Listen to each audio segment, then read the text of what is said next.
Då var vi samlade för ännu en trevlig podd här igen, pojkar. Mm. Ja. Eller gubbar, vad ska jag kalla det? Nej. Pojkar. Ja, pojkarna. Herrar. Herrklubben har återmöte. Johan Wallin är inte med den här gången, för det här är ju ett tema Johan Wallin har väldigt svårt att hänga med på.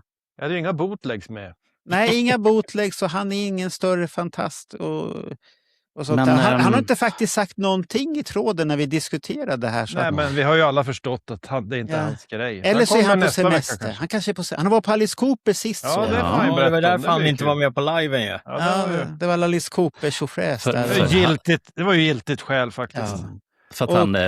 många har sagt att det var jävligt bra spelning Ja, jag har i också Dalhalla. sett det. Han fick mycket bra recensioner.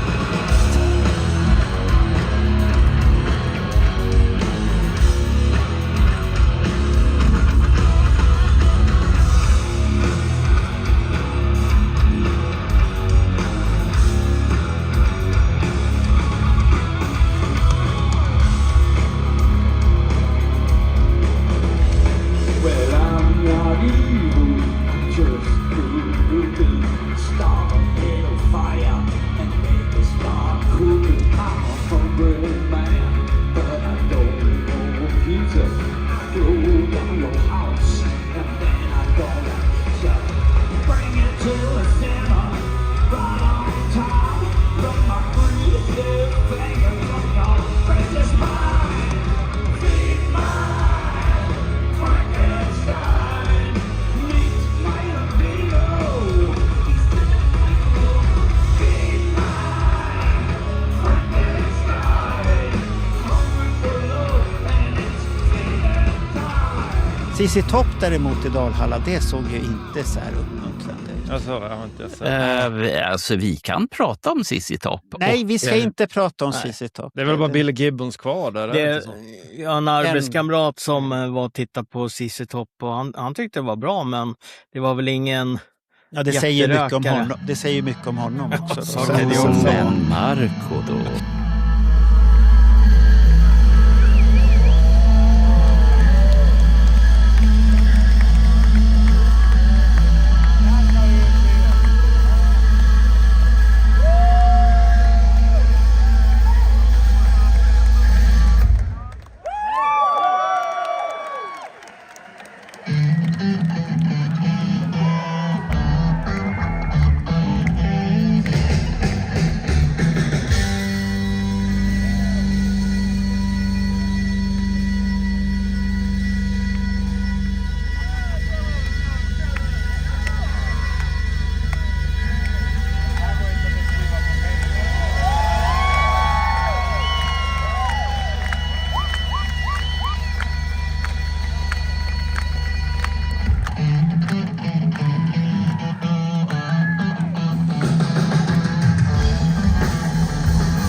Men vi ska inte prata om CC Topp och vi ska inte prata om Uggla eller ingenting.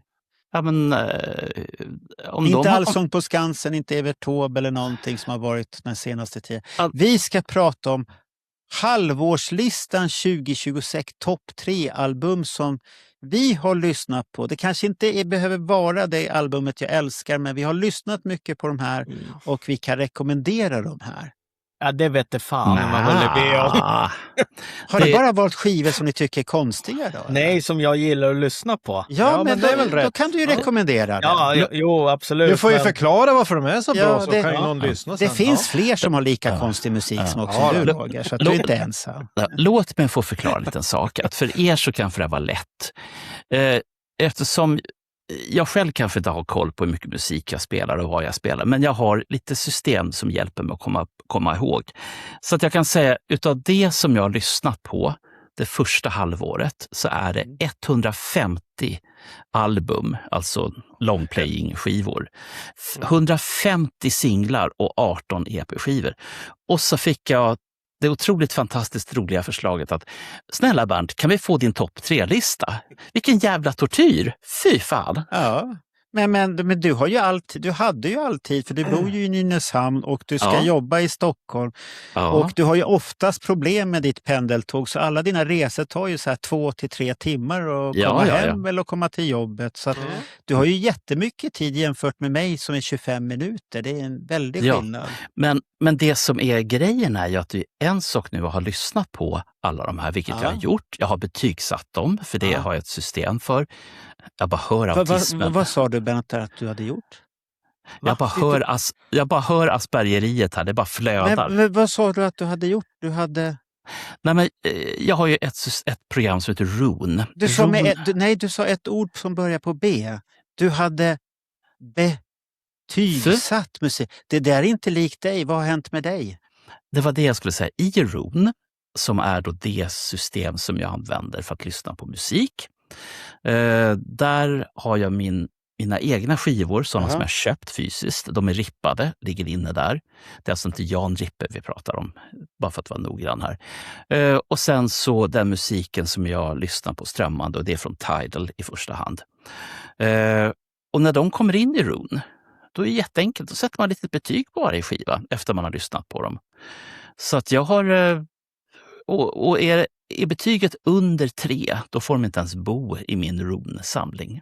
Men du klarar av att sätta betyg på skidor. Det var intressant för oss andra i framtiden, eller hur pojkar? Nu kan han inte skylla att han inte kan sätta betyg. Nu har du satt det på pottan och nu finns det en podd och bild och allt möjligt. Då har jag en fråga till mina kära kollegor. Och det är, hur gör ni i ett sånt här läge? Jag har berättat om att jag tycker att det är ett jävla plåga och så att säga tratta ner det till 3. Och det är trots att jag sätter betyg på mina plattor. Hur gör ni när ni lyssnar på skivor? Du har ju själv gett mig rekommendationer. Ladda ner Setlist FM. Eller vad det heter. Nej, det är inte Setlist FM. Det heter någonting annat FM. Last FM. Ja, hette den så? Last FM. Ladda ner den. Och då har jag laddat ner den för länge sedan. Och så har den legat. Jag har inte använt den. Men nu fick jag användning att titta på den. Och då stod jag alla album jag har lyssnat mycket på de senaste 6 månaderna.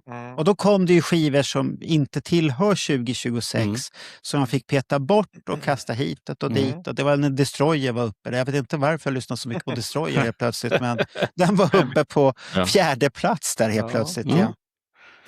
Nej, men jag skulle vilja säga så här, jag tycker att det här, jag vill ju gärna göra de här programmen när man får lyssna på någonting annat än Kiss, eftersom det tvingar mig att lyssna på ny musik. Och hittar man ett band nu som är bra, då kan ju det räcka hela vägen in i mål, om man så säger. Då behöver man kanske... Ja, du gillar att vara lite otrogen. Ja, men alltså... Men bara på musik. Ja, precis. Ja, så är det. Jag har aldrig varit otrogen på något. Men jag skulle vilja säga hur jag gör då för att hitta skivor som jag gillar. Tack och lov finns ju Spotify. Det är ju tack vare den man hittar mycket nytt. Alltså, många klagar på Spotify hit och dit, men det är ett jättebra instrument för att hitta ny musik om man ger det tid. För annars hamnar ju mina gamla vanor. Jag lyssnar från musik från 85, jag lyssnar på Kiss. Men när vi har sådana här program så måste både jag, ni och publiken där ute kanske ta till sig någonting nytt. Och det är ju en utmaning, för att det mesta man gillar är ju gammalt. Så jag brukar smasha in svenska låtar 2026, hårdrock 2026, svensk metal 2026. Och då lyckas ju Spotify ta fram saker till mig. Och sen lyssnar man ju då tills man hittar något guldkort. Det där lät bra. Då sparar man Har du inte använt AI-grejen? AI-gubben? Nej. Han finns ju där, AI-gubben. Han är DJ-killen. Han är rätt så rolig, för jag väljer en lista som jag har. Jag har min stora lista som heter Gran Turismo där jag lägger låtar jag tycker om.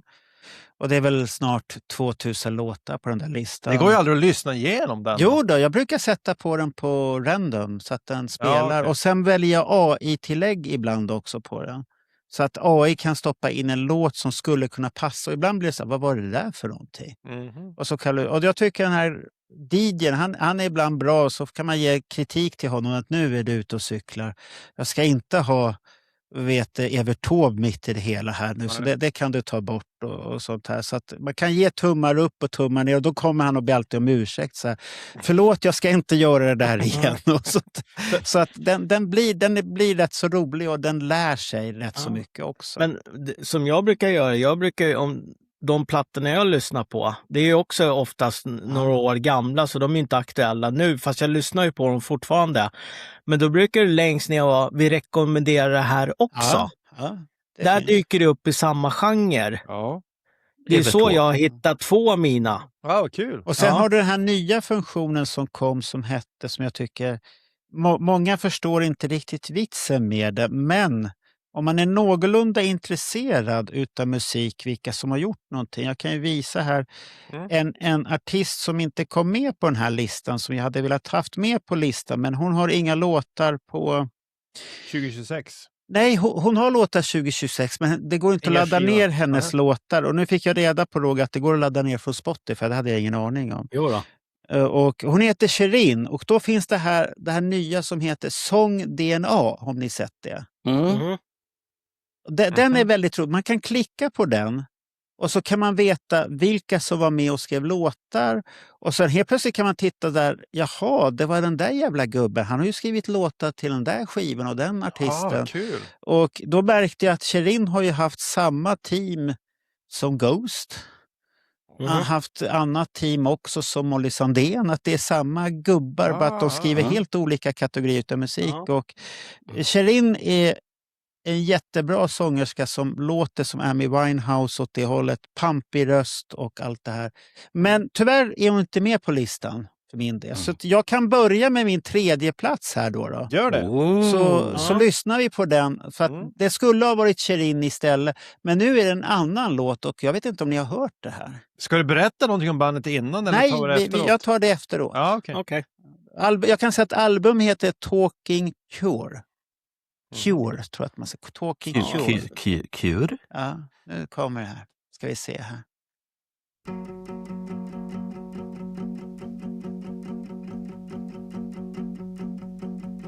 A few moments, eyes on the ball. I know it's scary. A brief memory, everything falls. I know this matters. Moon guessing whether it's real, but I feel it. No stopping, almost unreal. No stopping, almost unreal, 'cause you know forever and ever it's real.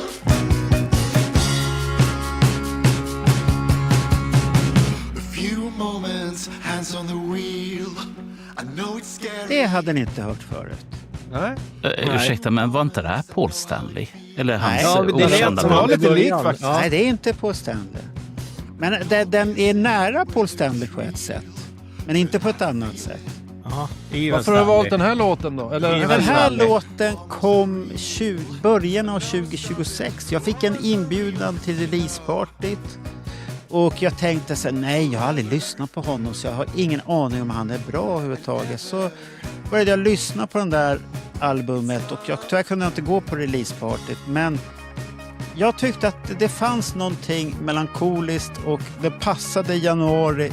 Tråkigt, grått och tråkigt, men ändå lite glatt och lite poppigt och sånt här. Och det är Petter Seander. Säger det någonting? Nej. Ingenting. Inte rapparen Petter, hoppas jag. Nej, Petter Seander. Ni alla vet ni vem det är. Ja, antagligen. Ja, några artistnamn i någon Ni har ju varit på hans event. Vem är det då? Han är lite... Glickman och Marx. Ja, den ena hälften där, ja. Vet du vad, Marco? Jag kände inte igen omslaget.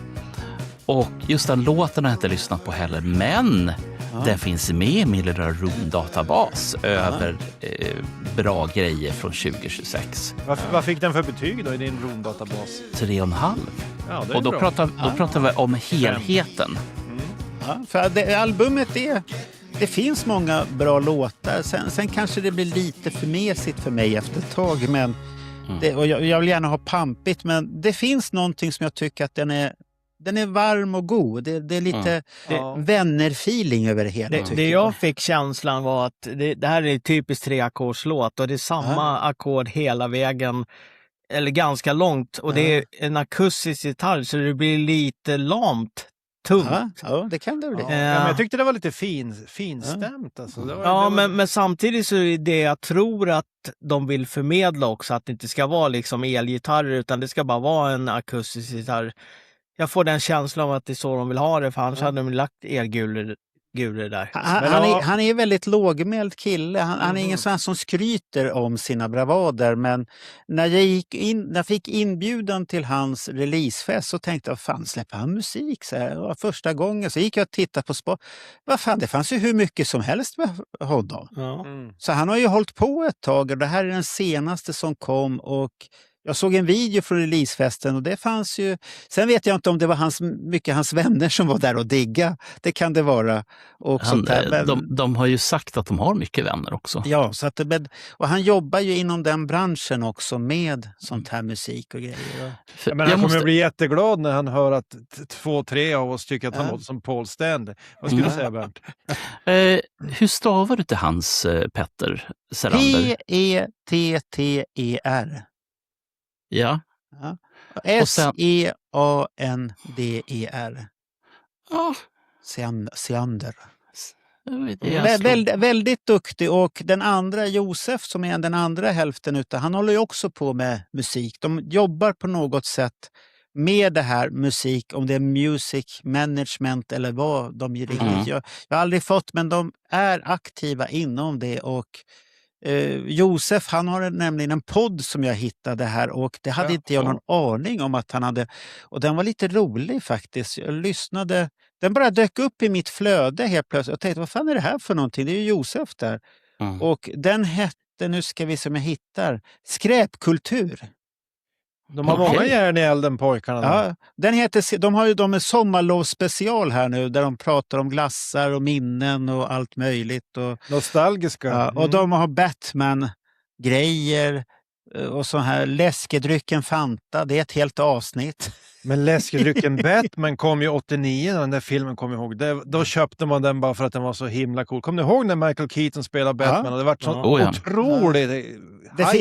Det finns ju en väldigt rolig scen när det är, jag tror att det är från någon stor gala där Danny DeVito och Arnold Schwarzenegger kommer upp på scen och så börjar de så här, den där Batman, den där jäveln, han har ju dödat mig. Och så kommer den ena så här, jag har ju dödat han, det var kärleken. Han tog upp mitt hjärta. Och så kommer den, mig kastade han ut genom ett jävla fönster. Och så tittar de ut på, där sitter den där jäveln också. Att han vågar komma hit. Jag tycker den är så bra gjord och de spelar ju med allihopa med på det där också på ett roligt sätt. Så att jag tycker det är så roligt. När han säger, där sitter den jäveln. Att han vågar hit.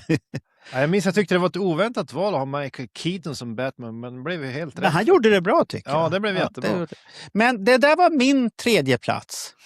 Får jag komma var det lite ovant att ni skulle få en sån tredje plats?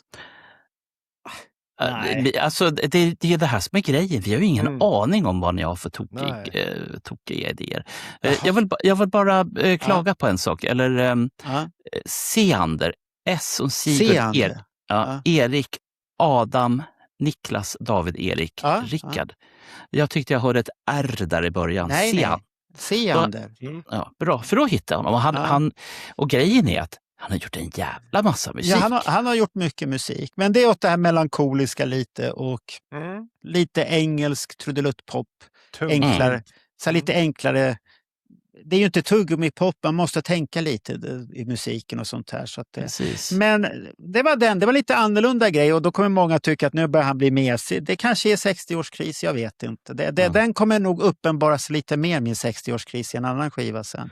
Jaha. Men nu går vi till Roger. Då vet inte jag hur jag kommer hanteras då. Nej, du har en jävla kris du, Roger. Ska vi lyssna på din första här nu då? Ja, gör det. Den är från albumet Atomic.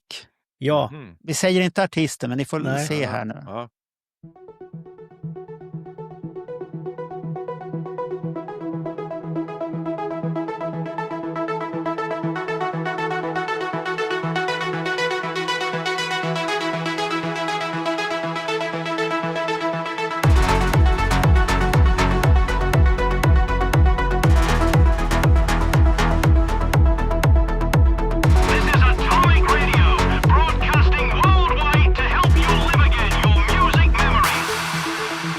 The silence where no heart beats through the ashes of broken streets. A signal hums in the dead night air, a ghostly echo, a DJ's prayer. No listeners left, no calls to take. The static whispers for memory's sake. A violent spins where no one dances. The last performance, a lonely chance. Through fallout skies, the music drifts. A hymn of sorrow with no destiny. The end has come, but the sound remains. A station's heart in the wasteland veins. Atomic radio was reading songs for no one. Atomic radio. Through the void, time has run out. Atomic radio. Ja, det var spännande. Va? Var det slut? Ja, det var väldigt långt innan han kom till Gillar du det refrängen. Bernt? Nu ska vi se, på A så säger jag att det här är Roger. På B, jag la den här precis in i min rund. Här måste vi gräva oss djupare i. Så nu är det 151 plattor eller album och försökte få någon slags ordning. Så du gick igång på kultur. Ja, det här är bra skit. Kultur, fast det ska vara tyskt U på jag trodde det var andra U. Jag trodde det var turkar först. Det är väl mest för looken. Det är ju som svenskar säger Mötley Crüe, men den här är ju Motley Crue. Men, det är bara snyggt. Det här bandet är från Malaga på Spanien. Är det spanjorer? Ja. Ah. De bildades 1992. Och jag bara fråga dig, Ja. gick du igång på den här synten som hade den här syntekot i början där? För det är sån här trudelutt som jag tänkte, det där var den lilla snutten Roger gick igång på. Självklart. Men Roger, är det ett band du har känt till länge? Eller har du upptäckt det via Spotify? Jag upptäckte mig via Spotify. Det är coolt, alltså. Jag lyssnar ju på Solitary Experiments heter de. Och det här var, och det albumet kom för något år sedan. Det här var en sån här som var en rekommendation under. Så började jag lyssna på det. Vad fan, det här är ju skitbra. De har ju fan typ inga lyssningar. Alltså. De har väldigt få. Alltså. Men de ska få det via Rune utan mig, det kan jag lova dig. Det enda jag har sett som är negativt, vet du vad det är? Det är de här moderna syntbanden. Låtarna är häftiga, men de faller på den där jävla sången. Ja, lite svag. Varför har de... Det är såna här svenska bandet som jag skickade till dig som heter någonting Red eller vad det var. Ja. Där musiken är jättebra, men man faller på sångaren till slut. Men jag tror att de söker en viss typ av sångare till den här låtarna. Det ska låta lite dovt och mörkt.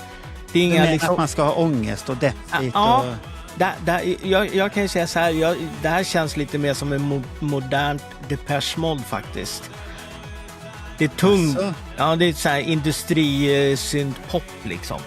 Ja, men jag tyckte det var fint hur texten korrelerar med det som hände i låten. Jag hade faktiskt inte sett den här videon. Den här videon, alltså det var snyggt. Ja, det var ju AI så det var liksom, jo, men alltså det passar så bra ihop och det handlar om någon dystopisk framtid. Helt klart. Och jag är ju inne i en sån här dystopi-grej. Jaha, du är inne i den perioden. Ja, jag läser jättemycket dystopi-böcker och sånt där. Så är det ryssarna som har påverkat det? De som är omkring jag läste en bok som hette If Russia Wins som var ganska intressant. Som och då tänkte du på fiskarna? Ja, då gick det dåligt för Skandinavien kan jag säga. Och så. Men i alla fall, om jag ska säga vad jag tycker om det här så att jag var lite inne på Marcos spår där, så det här lät jättebra. Men jag hade nog föredragit den som en instrumental. Nej, han är ju inte dålig, men den här typen av musik känns som en resa, en odyssé genom någonting. Alltså man tar sig iväg. Man känner sig lite hög nästan när man lyssnar på den här musiken. Och det är ju härligt att gå in liksom i någon annan dimension. Så att jag vet inte om den här sångaren behövs, men jag förstår att du gillar det, Roger. Jag tycker det var intressant. Jag ska faktiskt också lyssna på den här. Ja, det här är ju lite din bakgård också. 85 syntar. Ja. Den kom ju faktiskt, det är inte så länge sedan den släpptes, 6 juni. Aha. Oj, den är ju splonkad. Hur mycket har du lyssnat på det här sedan dess? Ja, typ varje dag. Och jag tycker hela albumet håller liksom rakt igenom. Det är några låtar som är lite dipp på, men överlag så är det faktiskt det har ju Kiss bra. Aldrig haft. Och sen, det som jag tycker är lite kul också, skivan är ju ändå 48 minuter lång. Det är ganska långt för ett album idag. Ja, det är det. De är ju nere nu på liksom så här 30 minuter till. Ja, alltså Dress to Kill är ju en long playing skiva jämfört med mycket annat idag. Ja, men det var lite spännande det där. Ja, kul. Ja, bra. Ja. Det är kul. Jag gillar de här avsnitten. Det här överraskningar. Man vet aldrig vad som kommer. Nej. Ska vi hoppa på dig då? Är vi klara är det min tur nu? Är vi klara med... Ja, absolut. Okay. Då tar vi, Daniels då. Albumet heter Afterlife. Ja, det heter Afterlives av ett band som heter Promenade. Jag vill lugna ner det. Vi ska titta på låt. Du är ju alldeles till dig idag, Daniel. Sådär som Daniel låter. Nu spelar vi den här. Ja, kör den. Nu kommer här. Fan, Daniel, lugna ner det här.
Det var spännande. Ja, det här är bra grej. Det är Promenade Cinema.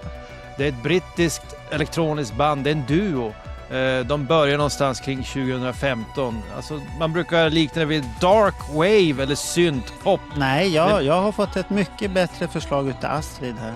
Jaha, vad säger hon då? Sinnepop. Jaha, det kanske funkar. Ja. Men jag läste en recension på den här plattan. Och då stod det Storbritanniens svar på ett av Marco Rovenens favoriter från förra gången vi gjorde det här. Aha. Storbritanniens svar på Kite stod det faktiskt. Ja, men det har du rätt. Och det jag fastnar för här, jag tycker att det skulle funka perfekt i sådana här storfilmer. Det är så här filmiskt och eleganta sound. Ljudbilden påminner... Det första jag tänkte på när jag hittade den skivan, det var den här gamla filmen med Harrison Ford. Blade Runner. Ja, Blade Runner. Det var det första jag tänkte när jag hörde början. Ja, men det är någonting. Det är förmodligen varit det någon koppling där i min hjärna. Så fick jag en positiv kick och sen lyssnade jag på den. Så att det kändes som ett ljusspår som kunde funka till Blade Runner. Sen gillar jag temat i just den här låten. Handlar ju mycket om att de vill fly från någonting, men de vill fly tillsammans. If we run tonight, det handlar om att överleva. Jag gillar hela den här låten. Jag gillar texten, jag gillar musiken, jag gillar sångerskan tycker jag är bra också. Ja, hon sjöng ju bättre än Rogers. Ja, jag vill ofta ha en bra, alltså jag vill gilla en bra sångerska. Jag märker att på senare år har jag fått en förbläss för kvinnliga sångerskor som jag tycker passar så bra till sån här musik. Och, sen är det ju faktiskt så, ni har ju en himla tur om ni bor i Stockholmsområdet, för de här kommer ju att spela i oktober på kollektivet Livet. Jaha. Det var något ställe vid Slussen. Där har vi varit. Vi har sett Minikiss där. Ja, var det där? Okej. Ja. Jag är nästan så att jag är sugen på att fara dit, för att det är en grej som heter Buddyfest 2026, lördag den 10 oktober på kollektivet Livet. Och då är det, de här är ju med och spelar, det här bandet. Sen är det 4 andra band också. Och ett av de andra banden hade jag med förra gången när vi hade 2025 års specialskiv. Så det är 2 av mina favoritskivor, så att jag undrar om inte jag måste fara där. Och så tycker jag hon låter lite grann sångerskan. Ibland låter hon som Madonna från 80-talet, och det tycker jag är coolt. Och ibland känns det lite som Kate Bush, lite så här flummigt och out there, men jätte episkt och härligt. Och jag märker att på senare år när jag får sånt här filmisk cinematisk känsla för musiken, då fastnar jag ofta för det. Och den här skivan fastnar för direkt. Så att jag måste nog komma ner till Stockholm den 10 Jag kan ju bara säga så att du gillar film, det har jag förstått, för att vi har ju den här 85-podden. Nej, vi har den här duo-grejen på Spotify. Vad heter den? Heter den Duo? Där man delar en spellista, låtar som vi spelar mycket hamnar på samma lista. Och jag är väldigt lika fascinerad varenda jävla gång. När jag brukar spela den där listan på jobbet lite då, så kommer alltid den här dansa med vargar-temat. Och jag förstår inte, jag bara så här, varför har inte Daniel börjat lyssna på någonting annat? Men han lyssnar. Och Rambo-temat. Och det värsta är att jag har börjat gilla Rambo-temat. Första Rambo-temat gillar jag alltid, men jag har börjat gilla den här Rambo 2-temat lite. Oh my god. Det är inte bra det där. Får jag säga någonting om det här? Ja, såklart du får säga. Det här påminner ganska mycket om ett österrikiskt band som heter Dargard. Vad heter de? Dargard? Dargard. Låter ju jättefarligt ju. Nej, det är det inte. Men de kommer stå där och... Är det nazister då eller? Nej, vad fan. Det låter ju Dargard. Det kommer och så. Nej, men de har typ sån här musik också. Och det är en tjej som sjunger där också. Okay. Dargard har jag lyssnat på i säkert 15 år. Jag gillar den här sångstilen, lite så här haunting säger man på engelska. Jag vet inte, spöklik, lite mystisk. Det är sådana titlar de har, Haunted House och Dargard alltså. Jag måste gå och kolla upp dem också, Roger. Det blir jobbigt här nu. Hur många skivor måste jag lyssna på? Inga fler tips nu. Nej, men jag har använt mycket av Dargards grejer till magitrick nämligen. Ja, det var länge sedan jag fick se dem magitrick live. Som funkar ganska bra. Så att, kan du inte öva in ett enkelt magitrick när vi har quizmastern där? Jo, det kan jag göra. Ja, som pausunderhållning när vi måste andas lite, så gör du en trolleritrick. Så att jag gillar det här, va? Eftersom jag lyssnar på den här typen. Vad konstigt, Roger. Men Dargard heter de med 2A på Gard. D-A-R-G-A-A-D. Ska vi kolla upp? Okej. Så får du se om du gillar det eller inte. Men, har du något mer du skulle säga? Nej, alltså jag är lite förvånad att Daniel gillar den här typen. Nej, men det kan du väl inte vara. Han går ju igång direkt när det är 85 synta, så då händer det händer han något är inne i mina territorier det här. Jag blir lite förvånad själv att på senare år jag har lyssnat så mycket på sånt här. Åldern börjar komma. Ja, jag vill det. Nostalgin kommer. Nostalgin kommer med stora steg. Tillbaka till 80-talet, så det är nog min 60-årskris, fast jag har haft den i 10 år, eller 15 år, eller hela tiden. Hela tiden som du var 20. Ja. Axelvaddarna så här. Nej, för fan. Han var fyrkantig. Men jag kan förstå det, för att jag har samma passion för glampoppen från 73 till 75. Ja, det är din akilleshäl, det där. Glampoppen, det gillar de här konstiga banden som ska dansa rytmiskt till sina låtar också. Fy fan. Precis som Kiss gjorde sen. De snodde av britterna. Ja, bara en liten så här. Ja, really. Men med ärlighetens namn, jag lyssnar faktiskt inte så mycket på Kiss just nu faktiskt. Jag är lite mätt på det. Men du Roger, har du kollat in de låtar du lyssnar mest på? Jag skickar någon sån till Ja, det har jag gjort. Det var ju hemskt att se. Alltså, min bästa Kiss-låt var War Machine från den här Creatures of the Night som kom 2022, den här boxen. Ja. Den var på 47:e plats. Jag tror inte jag hade med någon alls överhuvudtaget. På min topp var det Kiss. Det var Kiss överallt på Marcus topp. Ja, ett troget fan. Ja, riktigt fan. Därför jag måste ha dosen ibland. Jag hade bara Ghost och Felicia tror jag på toppen på min. Ghost har segnat ner för min. Min etta var ju så pinsam så det kan man inte ens säga. Men kan vi ta Bernt vad han tyckte om här Afterlife? Det här är ju lite intressant för Afterlife heter många band. Så jag tänkte, det här är ett av Afterlife-banden. Du tänkte på hårdrocksbanden då? Det finns alla möjliga genrer. Okay. För grejen är, när man då håller på och söker på artister, och då är vi tillbaka till Roon, och det är att man kan få upp sjukt mycket artister som har samma gruppnamn. Och ibland så blir man så här, men jag kollar vad det här är, och då kom man på att det var ju fel band. Det var inte det bandet jag var ute efter. Nej, men, så att jag är otroligt förtjust i 80-talssyntar, alltså tunga jävla 80-talssyntar. Och både Mr. Westman och Mr. Nilsson har ju visat på sin egen synd när det gäller tung 80-talssynt. Och jag är inte ett jävla dugg bättre, kan jag ju säga. Nej, jag tror vi alla gillar syntar faktiskt. Så att det är en skada vi har allihopa. Jag har däremot en skiva från ett brittiskt band som heter Drottning eller vad de nu heter. På deras platta så står det längst ner och absolut inga som helst syntar. Utropstecken. Sen ångrar de sig. Men du gillade den här låten som Daniel spelade? Ja, för fan. Nu är den med på... Ja, den var bra. Den måste vi gå in och lyssna lite på där också. Ja, absolut. Nej, men jag har lagt upp... Din hade jag redan, Marco. Men Daniels och Roger har jag lagt på min. Nej, men Roger och Bernt, ska vi inte slå våra påsar ihop den 10 oktober och gå på kollektivet? Jag kan följa med också. Jag följer. Marco gillar ju bara hårda grejer. Nej, jag kan ju gå och titta. Du har ingen aning vad jag tittar på. Bernt har tittat på min skivsamling. Han har varit chockad. Du vet väl att Marco ska ju på Babblarna nästa vecka och titta. På vad då? Babblarna. Vad är det för något? Ja, det är synt. Är det något sexigt eller? Nej, då får det vara. Det är något barnprogram. Ja, det är för mitt barn. Ja, du får gå på det. Nej, jag ska inte gå. Jo, du ska gå på det. Nu tar vi Bernt här. Ja, får jag Nej, jag introducerar. Så det här är för lugn och fint. Du ska få berätta sen, Bernt. Lugn och fint. Inga lipningar, inga såna här barngrejer här nu. Den är från en album som heter Year of the Snake. Så att nu lyssna, det här är farliga grejer. Nu lyssna. Håll hårt i ormen här nu. Ja, gör inte det helst.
Nu, Bernt, får du introducera de här farliga kvinnor i brottardräkter. Jag känner igen dem från någon podd jag sett. Ja, det är flickor i brottardräkter och då tänder Bernt till. Vilket jävla drag alltså. Fy fan vilket ös. Och det är en hel platta som bara är full av ös.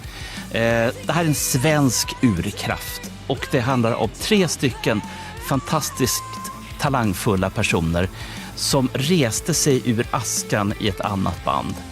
Och sen tycker jag att det är fantastiskt att deras andra platta heter Year of the Snake. Därför att plattan handlar om förnyelse, transformation, ungefär som en orm som ömsar sitt skinn. Ja. Och det här är ett jävla drag. Den här kan du lyssna på tills du inte orkar dammsuga längre. Fy fan. Och till dig, Marco.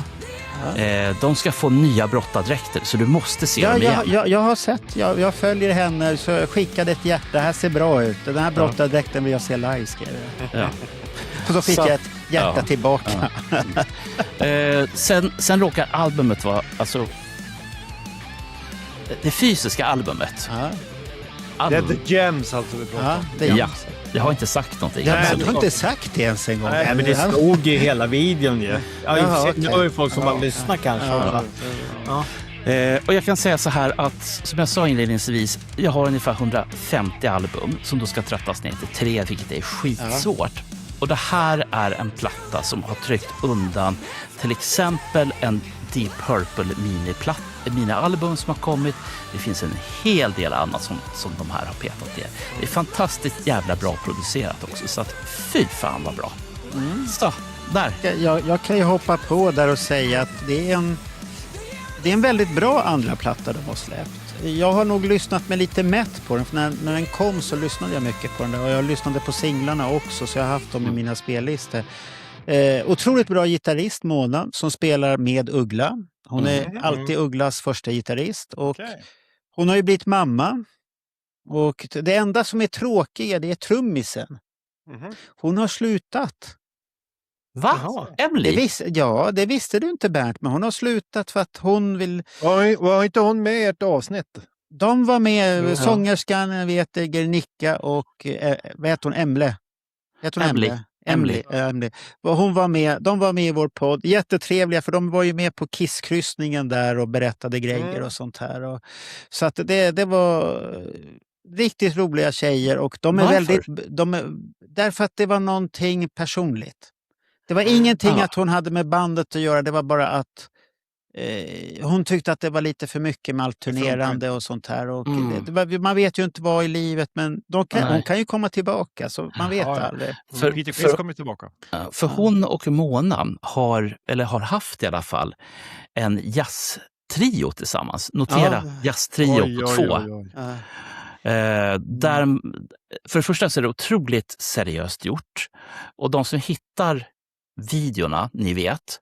Men det går egentligen ut på att de rör sig knappt överhuvudtaget, eftersom de föreställer väldigt mycket äldre herrar. Ja, som de är, jazzgubbarna där. Ja. Lite parodi, men med ett hjärta. För de är ju alla, vad jag kommer ihåg så var de väl alla utbildade inom musikskolor allihopa. Och Måne är ju den enda, vad jag vet, som är officiellt sponsrad utav, vad hette gitarrmärket? Var det inte samma gitarrmärke som Ace hade? Gibson eller vad det var? Det är fullt möjligt. När du säger så låter det vettigt. För att hon är den enda i Sverige som är officiellt sponsrad utav det gitarrmärket. Så att men då har väl hon ganska mycket gig då, eftersom hon är första gitarrist och Uggla. Hon körde ju på Göta Lejon då. De är i Göteborg nu och härjar. Hon är på Sweden Rock också. Hon var lite rund, såg jag, efter graviditeten där. Man sväller ju upp lite så att... Man gör ju det. Och så att hon hade fått sy upp sina byxor lite. Men hon är otroligt duktig gitarrist, så att det är härligt att se. Och så tar de alltid in en extra basist, för de har inte hittat någon basist riktigt ännu som passar. Behöver man det egentligen? Man kan ju bara ta en men nu har de gått ut och faktiskt sökt efter 2 nya ordinarie bandmedlemmar. De har en trummis, en kille som spelar trummor och en tjej som är från ett annat stort band som spelar bas. För de är mycket giggar i Tyskland, och det har jag konstaterat. I Tyskland är tjejrockers, det är väldigt populärt. För Thundermother är också lika stora i Tyskland. Det var precis det jag tänkte. Och det var därifrån de kom, va? Ja, det är därifrån de kom. Och sen hände det grejer och de fick inte vara. Jag tror att antingen, det finns ju 2 sidor utav myntet, men det kan ju vara att man inte trivdes med varandra och så kom det som en chock helt plötsligt där då. Nej, men om jag ska säga vad jag tycker om den här låten som Bernt visade oss nu, så tycker jag det var skitbra det lilla jag såg. Jätteösig, kändes som Backyard Babies när de var som bäst. Och det var ett par år sedan. Riktigt bra ös, och sen är det ju alltid, det får man ju lov att säga, det är alltid häftigt med en lång, mörk sångerska som har movesen. Alltså jag tänker på Nightwish, jag vet Floor Jansen till exempel. Alltså man blir ju som drabbad av det. Det ser ju jättecoolt ut. Och vilken pipa hon har, den här tjejen. Det här tycker jag var riktigt bra. Jag måste gå och lyssna på den här skivan också. Nu har vi fan 3-4 skivor redan. Nu får ni spela något dåligt snart. Ja, det kommer skivor som jag vill ha. Sen bör vi också lägga till att Guernica har ju en solokarriär också vid sidan om. Ja, inte så jättestor. Hon hoppar in lite där och var och spelar in låtar. Då kan det vara faktiskt lite syntaktiga låtar, som hon har varit med i. Så kolla upp hennes solo, så då är det syntlåtar hon är med i. Det måste vi kolla.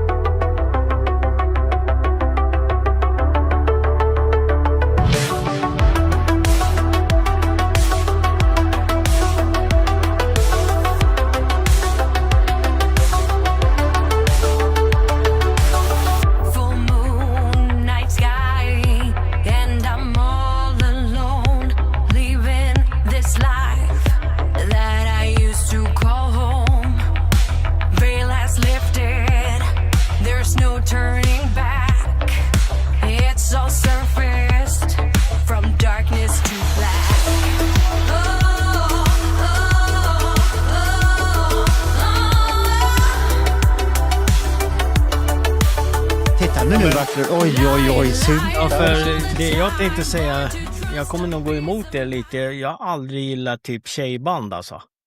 Där alla medlemmar är tjejer. Runaways. Ja, det har inte med det att göra. Jag tycker den här typen av hårdrock ska det vara killar som kör. Alltså, om jag ska jag tycker det blir både örongodis och ögongodis när det är tjejer. Nej, jag har svårt för det där alltså. Jag gillar inte Runaways heller alltså. Nej. Oj! Med lite Ford. Lite Ford och det spelar ingen roll. John Jett. Har kramat henne och allt. Det är musiken för dig. Du vill inte bli tänd på sångaren. Du vill bara lyssna på sångaren.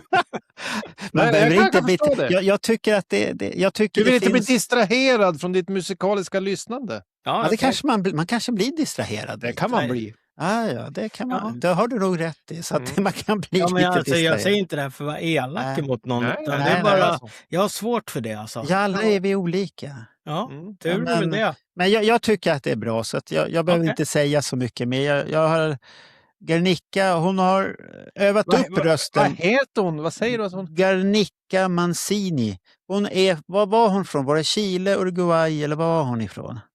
Jag är osäker, men jag har Sydamerika. Vi säger Sydamerika, så då har vi ett rätt. Ja. Men jag har ju ett förslag till er som tittar och det är att ni måste ju lyssna in den podden som vi gjorde med The Gems. En länk kommer väl... När Bernt får lite hybris. Han får alltid, och det här var ju tjejer, du hade ju extra mycket hybris där. För grejen var att dels när de var med i det här andra bandet så hade de varit på en Kiss-fest. Ja, Kiss Cruise. Och de hade väldigt mycket att berätta därifrån, så att det är väl, är det som vanligt, det är väl en 4 timmars hon trummisen var lite irriterad på Erik Singer där. Ja, han kom som och trängde sig in. Ja, han trängde sig in och skulle visa det killar som kan trumma. Ja. Han var lite som Roger. Förstår jag rätt? Heter hon som Pablo Picassos fantastiska målning om spanska inbördeskriget från 1937, Guernica? Är det hon heter? Ja. Det är ganska häftigt. Men hon har ju sydamerikanskt påbrå, så att det kan vara nog rätt där. Jag har för mig att det var Uruguay. Det var inte Argentina som jag trodde att det var först, för att jag tänkte på namnet. Jag har för mig att det var Uruguay. Ja, det är ett guy i alla fall. Ja, det är någonting. Någonstans i Sydamerika neråt där. Okay. Så, då går vi på silverplatserna här nu då. Oj. Som jag har rankat. Och det här är ju en platta som jag tycker... Ja, det är en klassiker för mig, den här gruppen. Så att vi lyssnar på den nu. Ja.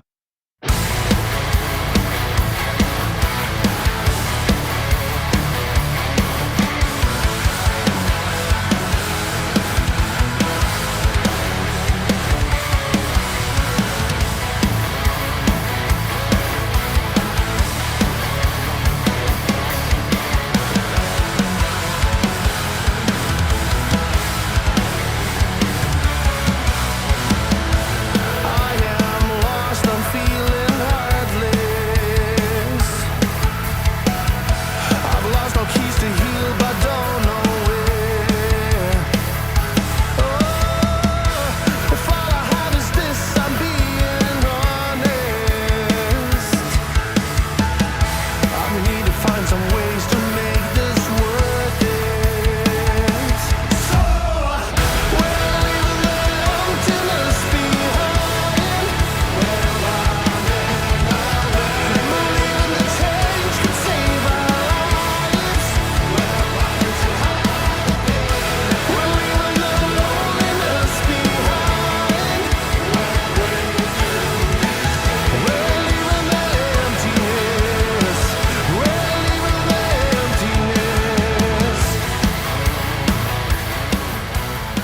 Det var intressant. Och den som har lyssnat på Monsterpodden kan ju säga direkt så här. Det där är ju en wall of sound som kommer. Hur kan Marco gilla det där? Ja, det var det första jag tänkte på. Ja, men då ska jag försvara här nu. Han kan sjunga. Där är skillnaden. Stora skillnaden. Han sjunger fortfarande och han kan sjunga lågt och han kan sjunga fruktansvärt högt. Det här är progressivt mörker. De sjunger mörka texter och alltihopa. Så det är Evergrey. Har ni hört talas om Evergrey? Nej. Jag har ett minne av att jag var på Northern Rockfest för några år sedan. Det var en otrolig line-up. Det var Evergrey, det var Clawfinger, det var Nestor och det var några till band. Så jag började med att se Clawfinger. Helvjodas vad bra de var. Men sen är man ju lite gammal och trött. Så då passade jag på Evergrey. Nej, hur kunde du göra det? Då gick jag och surra i foajén och sen gick jag in all in då på Nestor som avslutade det hela, tror jag det var. Och det var jättebra. Så jag kunde ha sett dem, men jag såg dem inte. Nej, men Evergrey har jag gillat sen jag hörde en låt som heter Nosferatu. Och det är väldigt länge sedan i deras karriär, i början.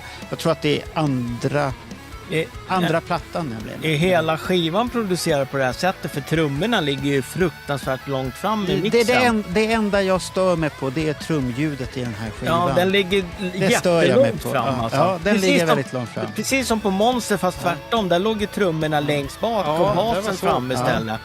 De har gjort en förväxling där. Ja, det var de det jag kanske har kört samma på. studio men kopplade in grejerna på fel grej. Det var därför jag frågade om hela skivan var så här. För det är... Nej, det finns låtar. Jag valde egentligen den här låten, för det här är deras senaste singel. Men jag hade velat ha den som är titelspåret, är Architects of the New Wave, som är med lite upp och ner. Men så här. Kör den också då. Nej, men jag har inte den med här okay. nu. Så det kan jag inte. Det är bara en låt Roger, som ska marknadsföras. Men jag har gillat Evergrey väldigt länge och jag gillar Toms, hans sätt att sjunga. Otroligt bra sångare. Skriver mycket på Evergrey och sånt här. Men han försörjer sig som någonting annat också. Han skriver ju nu för tiden musik till tv-spel. Jaha. Och han gav en intervju en gång om det där de frågade så, men tjänar man någonting? Ja, jag tjänar bättre som tv-spelsskrivare än vad jag tjänar som musiker.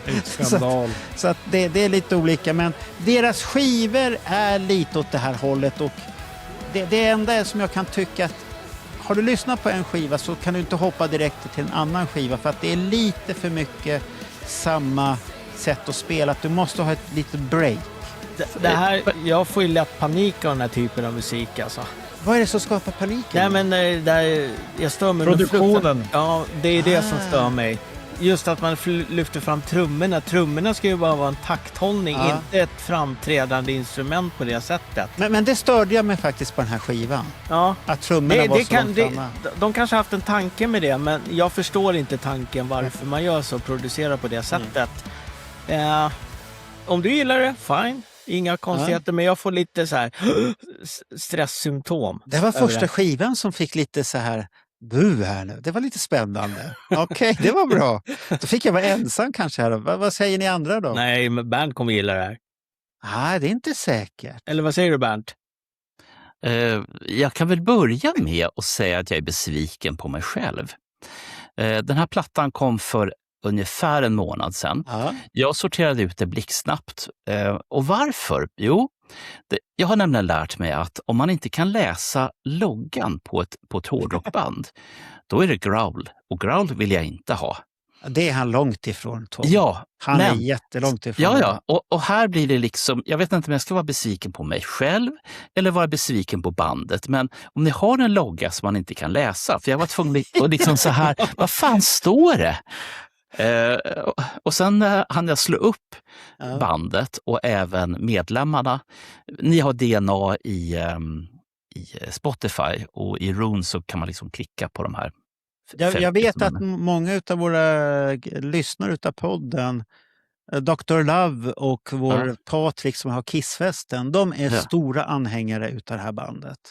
Ja, och brukar vara på deras releasefester och allt möjligt och sånt där. Det jag ville säga det var att så därför är jag besviken på mig själv för att jag faktiskt dissade bandet utan att ha lyssnat på det, för att jag var helt säker på att det här är Det får man inte göra. Nej, men det här blir ju en viktig sån här... Desto konstigare logga, desto intressantare är det. Vad är det här för konstigt egentligen? Det där kan vi diskutera, du och jag sen. Okay. Men, så att jag... Du dömer innan, inte något på att du inte hittar en kvinna, Bernt. Oj. Nu är jag en väldigt fin människa. Jag har en hel del jag skulle kunna dra i ärmen och bara smaska på dig. Så att det... Nej. Så att... Nej, Marco. Nej, men det jag skulle säga det var att, så att jag har lärt mig en läxa. Det vill säga att bara för att man inte kan läsa loggan så betyder inte det att det är growl. Nej, så det är bra, det. Och bra. sen så tycker jag det är intressant att om man sen tittar på dem som är medlemmar och nyligen har varit medlemmar, så är de och pillar och petar ganska många artister. Som till exempel så hittade jag en av dem på, vad fan är det hon heter? Jessica... När gjorde du den här kollen? Nu när du lyssnar på musik?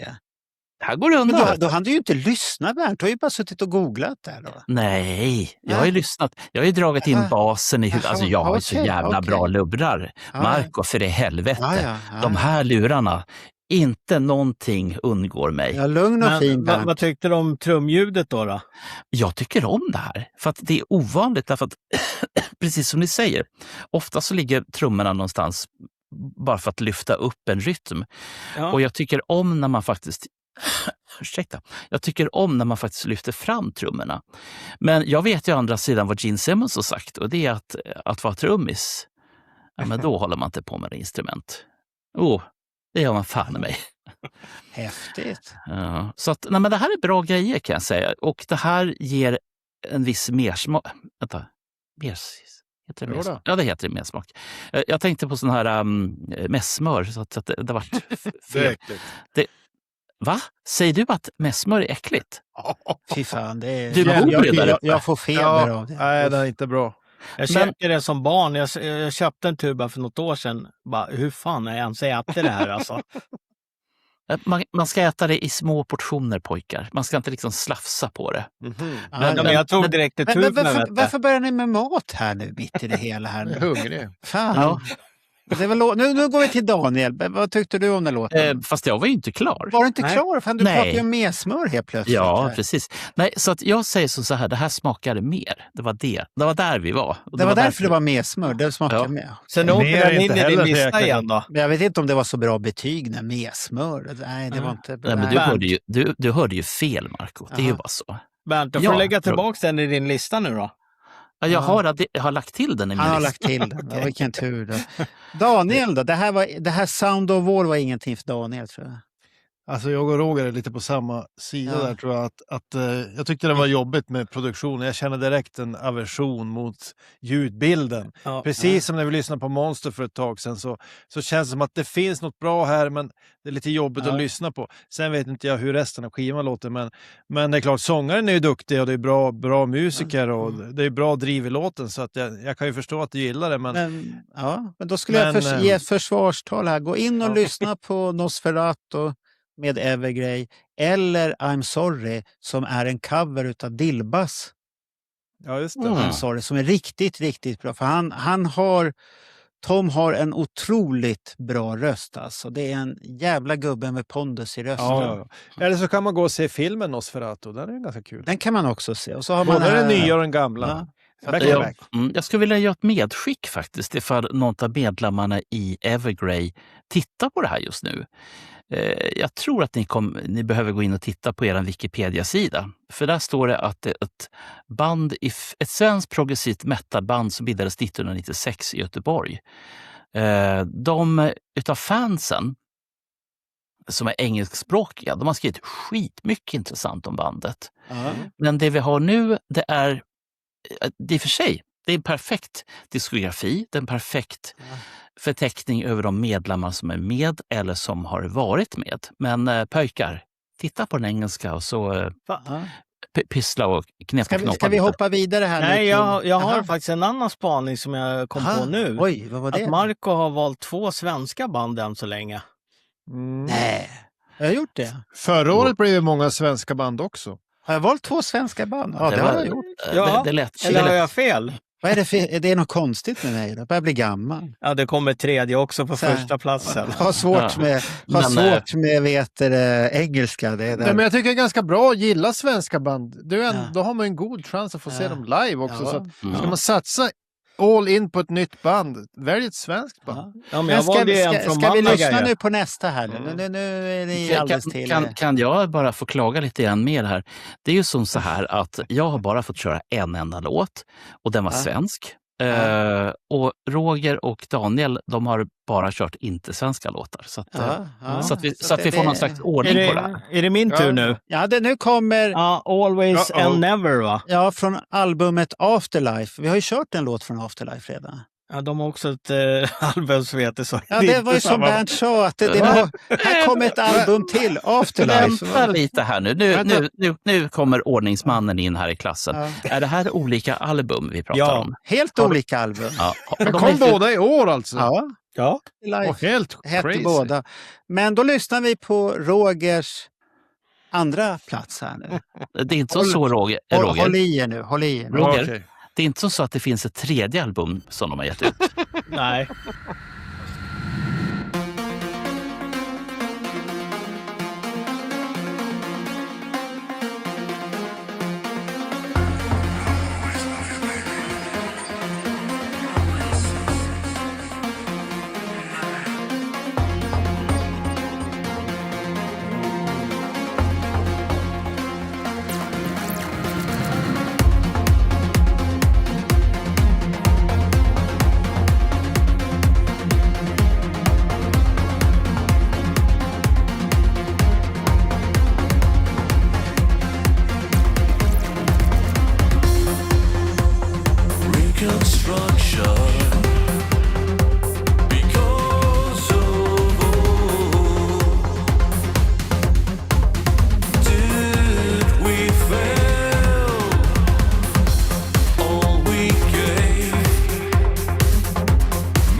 Ja, det var ju speciellt det där, Roger. Jag tyckte det var tungt. Den kom faktiskt bara för några veckor sedan. 19 juni kom den här. Och du har redan hunnit digga den så mycket så att du har den på andra plats. Ja. De hade också prickar på sina bokstäver. Ego Bliss heter de. Nej, du ska säga med prickarna. Ja, det vet jag inte. Det går inte. Ja, det var Ego Bliss. Mitt förra band var ju från Malaga. De här är från Tijuana i Mexiko. Jaha. Alltså det är mexikanare. Ja. Värsta knark. De där hade inte tagit kokain i alla fall. Nej.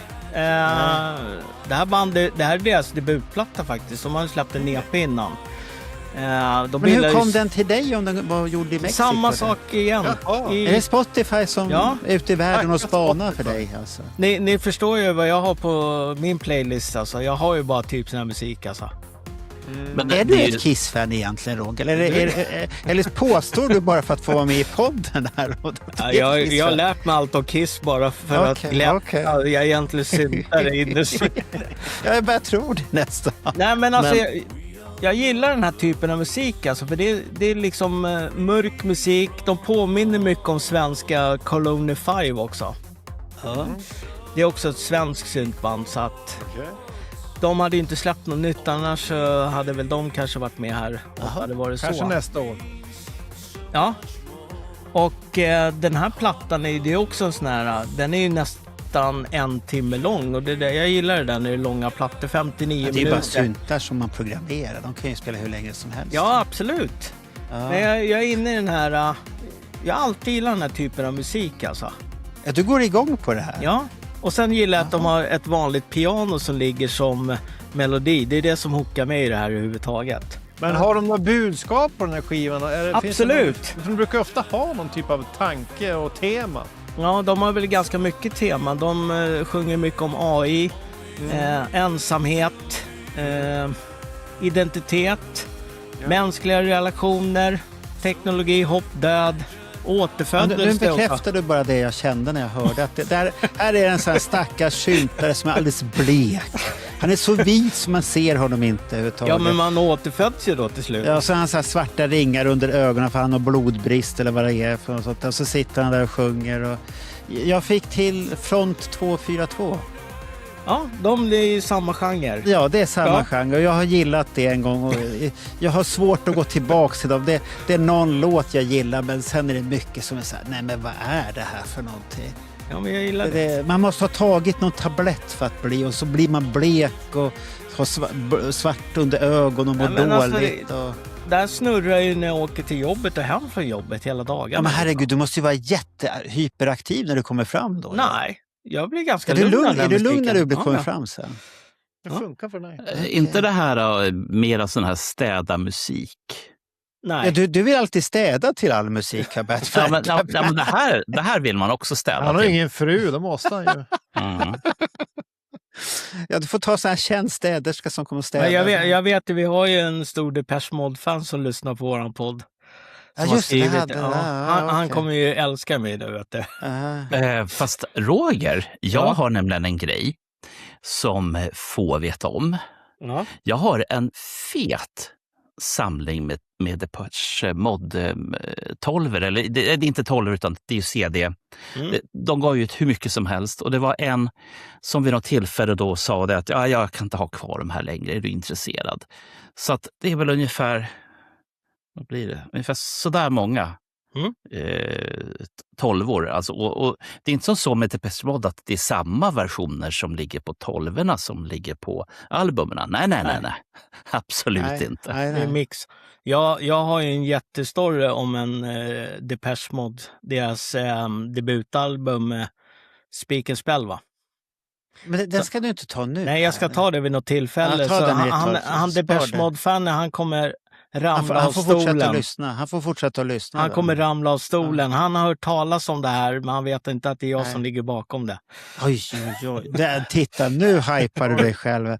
Men vad tyckte Bernt om låten som Roger presenterade? Jag tror jag var ganska klar. Jag sa att det här är städmusik. Det här är jävligt bra tyngd i det här.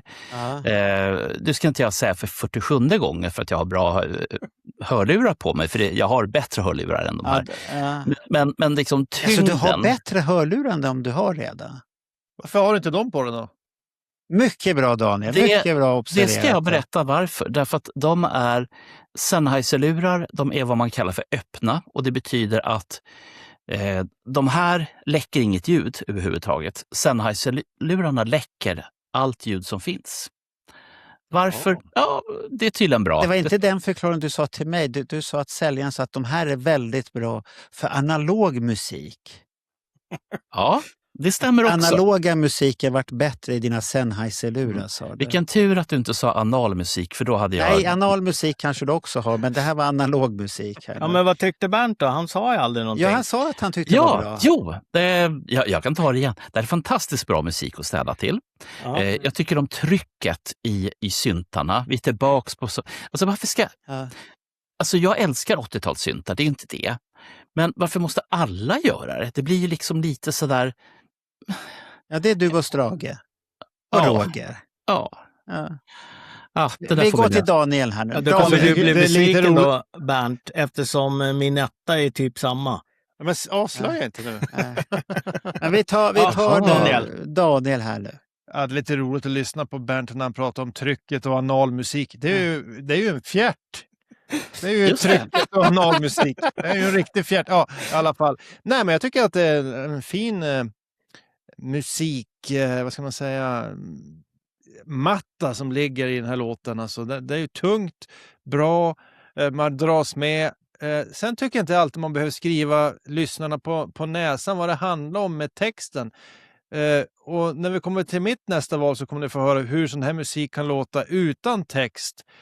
Där man får använda sin fantasi och tolka in en betydelse i hela skivan. Jag föredrar det, men jag förstår att Roger gillar det här och jag tycker att det var ett bra val.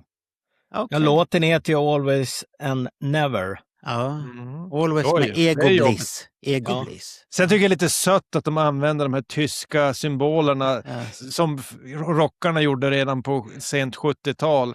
Men de är från Mexiko, 85, alltså, och så gör de det fortfarande och tror att det är liksom, wow, vad coola vi är. Ja, men alltså, är det Tijuana stan heter där i Mexiko? Det är nog Tijuana. Ja, den ligger väl precis på gränsen till USA. Det är väl typ 30 mil till San Francisco eller San Diego eller någonting. Det är jättenära. Inte San Francisco, dit är det en jävla bit. Nej, men är det San Diego som ligger där nere då? Är det inte Texas vi snackar om? Du menar det är närmare till Los Angeles då?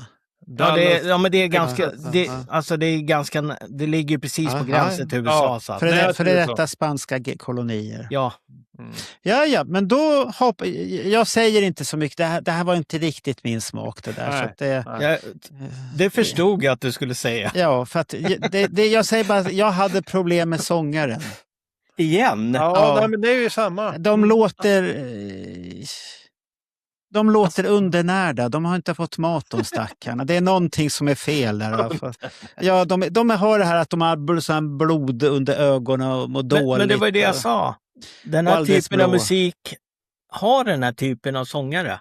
Ja, de måste förnya sig. Det är fan 2026. Skaffa en riktig sångerska. Då hade det här blivit häftigt. Alltså de här Solitary Experiment som jag lyssnar på, det låter likadant där också. Det är samma... Ja, men det ska vara lite monotona, lite liksom... Nej! Inte så mycket variation. Bryt barriär. Nu byter vi. Nu är jag trött på den här. Bört här. Nu tittar vi. Nu ska vi gå på Ending Infinity. Det är min. Nu måste jag bara hitta. Det måste vara den... Ja, här står artisterna. Då är den här. Det är en bra uppföljning till Rogers. Den är ju 7 minuter lång. Det kan du ju glömma bort. Alltså. Ja, men kör en bit i alla fall. Instrumental också tydligen. Ja, vi ska kör fantasi själva. Så ska jag se.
Det var lite annorlunda break. Ja, alltså, det här är ju en artist som heter Pfeffermaus, alltså pepparmusen.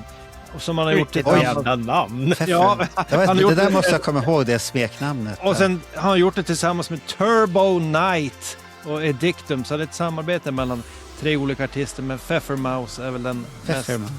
Det var ett bra ord. Det ja, det är rätt coolt. Och den här låten heter då Gravity's Embrace. Och nu måste ni ge mig någon minut, för nu måste jag förklara den här skivan. Och det här är ju alltså ett science fiction-album, om det nu finns. Ja, okej. I första låten, där finns det lite textrader med. Och det är enda låten där det finns text. Och där förklarar man då människans utveckling och nyfikenhet och hur man har sökt sig vidare. Och så småningom söker man svar på sådana eviga frågor. Och en är den här: är vi verkligen ensamma? Eller finns det något där ute i rymden? Och sen börjar ju den här resan då. Sen börjar ju albumet då. Så det är som en odyssé genom framtiden, framåt någonting. Man försöker hitta, och den är så fantastisk i de olika låtarna. Man kan följa liksom storyn i låttitlarna och sen kan man ju då drömma sig bort. Vi ska säga lite om den här Pfeffermouse. Han är ju intresserad av, det här förstod jag ju först efter jag började gilla skivan, men han gillar vad heter video games, alltså Tänk att tv-spel från sent 80-tal och början på 90-tal. Det naturligtvis. Och bland annat så har han då plockat in grejer från Commodore 64, Amiga-grejen. Men det som är tydligt, det är väldigt bra melodier, det är drivna basslingor, det är häftiga trummor i de här låtarna. Och det här fick mig direkt att tänka på när jag började lyssna på den här skivan. Jag liksom drogs ju som iväg då. Jag tänkte på när jag var tvungen att läsa när jag pluggade till lärare, Harry Martinsons Aniara. Jag vet inte om ni har läst det, men det är ett gäng då.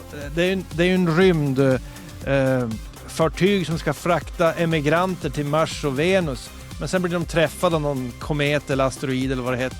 Kommer ur kurs och bara far mot ingenstans. Påminner om den boken. Och i den boken då drabbas ju besättningen. Ett tag tillber de ju Jesus och sen blir det något annat. De försöker hitta saker för att liksom överleva. De vet att de är på väg till... Alltså det finns ingen räddning för dem. Och lite så den här skivan. Den är väldigt mörk. Påminner också om en film som säkert Bernt har sett. År 2001, ett rymdäventyr. Absolut, den har vi sett. Fler än var det lovligt att se den filmen. Jättecool film. Den är väl gjord typ 69 eller något sånt där gammal. År 2001, ett rymdäventyr. Det är den sämsta film jag sett någonsin. Nej, då har du inte riktigt förstått den. Nej, du var inte mogen då, Roger. Du var inte mogen. Vet du vad, Roger? När då och då så går de här som klassiker nu för tiden. Det är inte Stanley Kubrick som har gjort den där, va? Ja, det stämmer. Bra, Roger. Du och jag ska gå och se den. Och gör du inte det, då kommer du få titta hemma med kommentarer. Tänk på att den är väldigt långsam. Ja, inte det 3 timmar också, någon så här skitlång. Nej, precis lagom. Ja. Men mot slutet där så försöker han ju då komma någonstans, kommer ihåg den där filmen. Men han har ju problem med den här självstyrande superdatorn Hale, eller vad den heter, 9000. Ja. Och det här skulle kunna vara soundtracket till den rymdfärden. Om man tittar lite på låttitlarna innan ni kommer in så, alltså, det är så kul. Första låttiteln den heter ju typ Ionic Anomalies. Anomaly känner ni till från Ace Frehley. Alltså det är ju en anomali, någonting annorlunda. Man ser någonting mystiskt hända på himlen. Nästa låt, Calling of the Stars. Rymden lockar. De vill upp i rymden. De får upp i rymden. Tredje låten, Children of the Void. Void är ju ingenting. Alltså de är ingenstans där uppe i rymden. Och sen Gravity's Embrace. De börjar sakna gravitation för de är uppe i rymden och det är inte som hemma, va? De känner sig borta. Sen har vi Silent Cities Under a Dying Sun. Solen håller på att slockna. Jorden håller på att dö. Nästa låt, World Uninhibited. Alltså, det bor ingen kvar på jorden. Det har gått åt fanders. Och nästa då, The Cost of Immortality. En rymdresa har sin pris. Det är ju inte bara en lycka att fara där i rymden. Utan nu blir det problem för dem. Och sen nästa låt heter då Ending Infinity. Alltså, man når slutet på rymdresan. Och det slutar ju inte så lyckligt. Nej. Jag tycker hela det här albumet är så snyggt uppbyggt med låttitlarna. De pratar i första låten som man fattar vad det handlar om. Och sen är det som en år 2001, ett rymdäventyr, eller Harry Martinsons Aniara. Det bara flyter fram. Vilket häftigt album. Och jag vet inte ens om den här artisten har några följare eller så, eller om han är populär, men det slog direkt an. Och det var lite som Roger Nilsson där. Det var ju faktiskt Marko Rovonens fel, för senaste gången vi gjorde det här då sa han, ja, min son, han kan lite såna här konstiga band. Och så mejlade han med några band, så började jag lyssna på dem. Jag tyckte de var jättebra. Och så fick jag en sån där länk som Roger Nilsson. Du kan lyssna på det här också. Tänk, aj, shit, då var jag helt fast i den här rymdresan som är då Pepparmusens kreation. Jättecool. Jag hade 2 synpunkter. Jag förstår att du gillar det här. Det första jag tänkte på när man ser, är det omslaget på skivan vi såg i videon? Ja, jag tror det. Ja, jag tänkte på, vad heter den då? War of the World, va? Ja, det är lite åt det hållet. Ja, det var det första jag tänkte på. Sen, det här skulle ju kunna vara Zimmerman som skrev musik på 80-talet till filmmusik alltså. Ja, det är filmiskt. Det är ju det. Alltså. Det var det som slog mig. Jag förstår att du gillar det här. Jag vill gärna ha lite sång i varje fall. Alltså 7 minuter instrumentalt. Och... Det är gärna en kille som sjunger också, var det inte så? Du lyssnade aldrig på fransmannen någonsin, va? Vem? Den här kända fransmannen med sina syntar. Som Marco brukar nämna. Michel Jarre. Det där är ju ingen det finns ju låtar, London Boy och vissa låtar som... det är ingen text till London Boy. Det är någon modernare låt som kan ha någonting. Men jag tyckte det blir som en inre resa för en själv. Alltså det är liksom en... Det är så härligt. Om du är ute och går eller om du springer eller cyklar och åker tunnelbana så är det perfekt att sväva iväg. Bernt, var det Hans Zimmerman han hette? Jajamän. Ja. Om jag tar vidare där då så skulle jag nog säga att det här är ju fransmannens kostym som är tolkad utav 80-talister som har spelat alldeles för mycket Nintendo-spel och Amiga 500 och så blir så blir det här soundet och sen har de diggat italiensk disco samtidigt också så för det finns inbakat i det där såna här italienska discoslingor. Japp. Som fanns där som jag hörde. Så jag tänkte Roger skulle nog tända på det där lite. Nu är den där Ken Laszlo-biten där och så blir han alldeles till sig. Så att jag förstår Daniel, för det var ju bara den där jävla syntrumman när den smashade. Då tänkte jag, det här var Daniel körd, då vet vi det. Nu är han blöt fläck där. Det var ingen fel på det här, det var helt okej. Det var helt okej. Jag tyckte det jag tar med mig det är den här pepparmusen. Det var ett nytt roligt ord som jag kommer lära. Det ska jag kunna använda någon gång vid något det bra låter lite tillfälle. snuskigt alltså. Ja, men det kan vara ett bra användande. Det där var en jävla mus som var pepprig. Det här var... Ja, men det kan ju Bernt köra med. Hej, min lilla pepparmus. Ska gå hem och... Ja, det var fart på den. Det var hett. Kryddigt. Vad säger Bernt, vad tycker du? Det här gillar Bernt, för det vet jag. Jag skulle vilja gå tillbaka i tiden till runt 78. Det fanns ett band, ett franskt band som egentligen inte var ett band utan det var en person. Bandet hette Space. De jag pratade om i förra... De hade en jättehit med en låt som heter Magic Fly. Och sen så efter det så gav de ut ett antal skivor till. Och de skivorna har alla det gemensamt att det skulle mycket väl kunna vara ett soundtrack eller en science fiction-resa någonstans. Så att jag tror att det är väldigt många som har lyssnat på de här första Space-skivorna och tänkt, jävla gubbe och inte göra något tema av det här. Jävla gubbe. Men den hade jag med på min topp 5-lista ju. Det var ju egentligen en vad heter det? Intromusiken till någon jävla astrologiprogram ju. Som den var från början ju. Man kan ha den till mycket annat, tro mig. Och sen var det någon som bara, den här kanske vi skulle släppa, så släppte de ut det så var det värsta hitten liksom. Alltså inte bara städmusik alltså, Bernt? Nu måste jag först svara på vad Roger säger. Så här är det, Roger, att jag var tekniker en gång i tiden för ett program som hette Nya dimensioner med Jenny Fjellander och sen en pöjk till. 2 stycken som de pratade om parapsykologi. Och mot slutet av deras sändningar så efter att en kamrat till mig inte orkade längre så fick jag komma och ratta spakarna. Så att, och de började, deras signatur, jag undrar ifall Jar hade gillat det, men det är första Equinox som fick bli liksom, för det är tillräckligt det är häftigt. Det är häftigt. Ja. Men om vi då går tillbaka till Space och sen så har de här småpojkarna lyssnat på Space-plattorna och tänkt, fan det där kan vi göra bättre själva. Och det vet jag inte. Men jag tycker att det fortfarande är intressant att lyssna på. Jag ser inte att det är det bästa jag har lyssnat på. Men det är det här som är så spännande när man ska bygga en topplista. Att ni har ju suttit och svettats allihopa över era topp 3. Nej, det var inte för mig heller faktiskt. Nej, det bara snöt de där ur näsan. Jag tyckte det var jobbigt. Ja, men då har ni inte gjort det tillräckligt seriöst, pojkar. Jo, precis. Nej, men ni bara snöt de där 3 titlarna ur näsan, tyckte jag. Det tog 3. Ja, det var jag tror att ni gjorde. Vilket engagemang. Du hörde väl hört när jag presenterat att det finns en tanke. Men jag har bara snytit om ur näsan. Ja. Jag har fått sitta här och svettats i denna värme. Ja. Så att, ska vi gå vidare nu då? Ja. Vem ser det nu då? Det är Bernts tvåa och nu blir det sexigt värre här nu. Alltså. Så att det här är... Jag är chockad utav Bernt. Summers, I love nej, hon är död så länge. Hon har slutat ge ut skivor tyvärr. Så att det här är... Han har mycket sex i huvudet. Nu lyssnar vi här nu. Bernt. Jaha.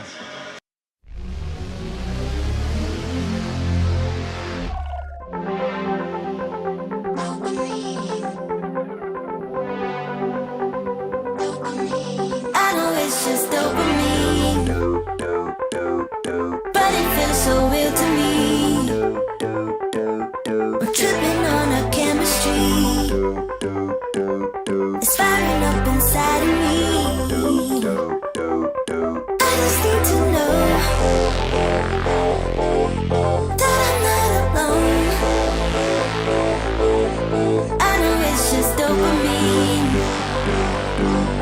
but it feels so real to me. Nothing's ever gonna cut you as deep as the very first time. Nothing's ever gonna taste just as sweet as when it is just out of reach. No one in this world was ever as free. Oh baby, there's no limit. Something here's opening deep inside of me. I can finally reach it. I know it's just dopamine. Men det här är Bernts tvåa det här. Hur gör vi nu då? Ja, Bernt förklarar varför han har valt den. Så du är bara tyst och glad sen och förklarar vad du tycker om låten sen. Så att det här, tack så mycket för att jag fick ordet. Det var fint av er. Jo, till att börja med, den här artisten, det är en svensk artist. Hon har jävligt mycket bas hon också, men hon är så pass fin så att hon börjar inte ösa på den här tunga basen. Det får vänta lite igen. Det är som med sex. Man får inte bara... du menar att det är ett förspel först? Bra Bernt. Och det här plattan, för att egentligen det vi pratar om är plattor och inte om låtar. Den här plattan, ungefär som både Daniel och Roger har haft sina syntplattor, den här har gått sjukligt mycket i mina anläggningar. Dels eftersom jag tycker om henne, alltså det som hon gör. Hon har inte gjort en platta på 8 år och det tror man inte. Och jag är otroligt förtjust i ljudbilden som byggs upp här. Och sen så heter ju plattan Sexistential. Och det är en lek då med orden sex och existentiell. Så att det är djupt. Så att den här låten var ju då Dopamine och den har ju förklaringar. Men som sagt, det här är en grej. Ni kan köra hela plattan som en loop. Och det kommer vara alldeles fantastiskt, jättebra.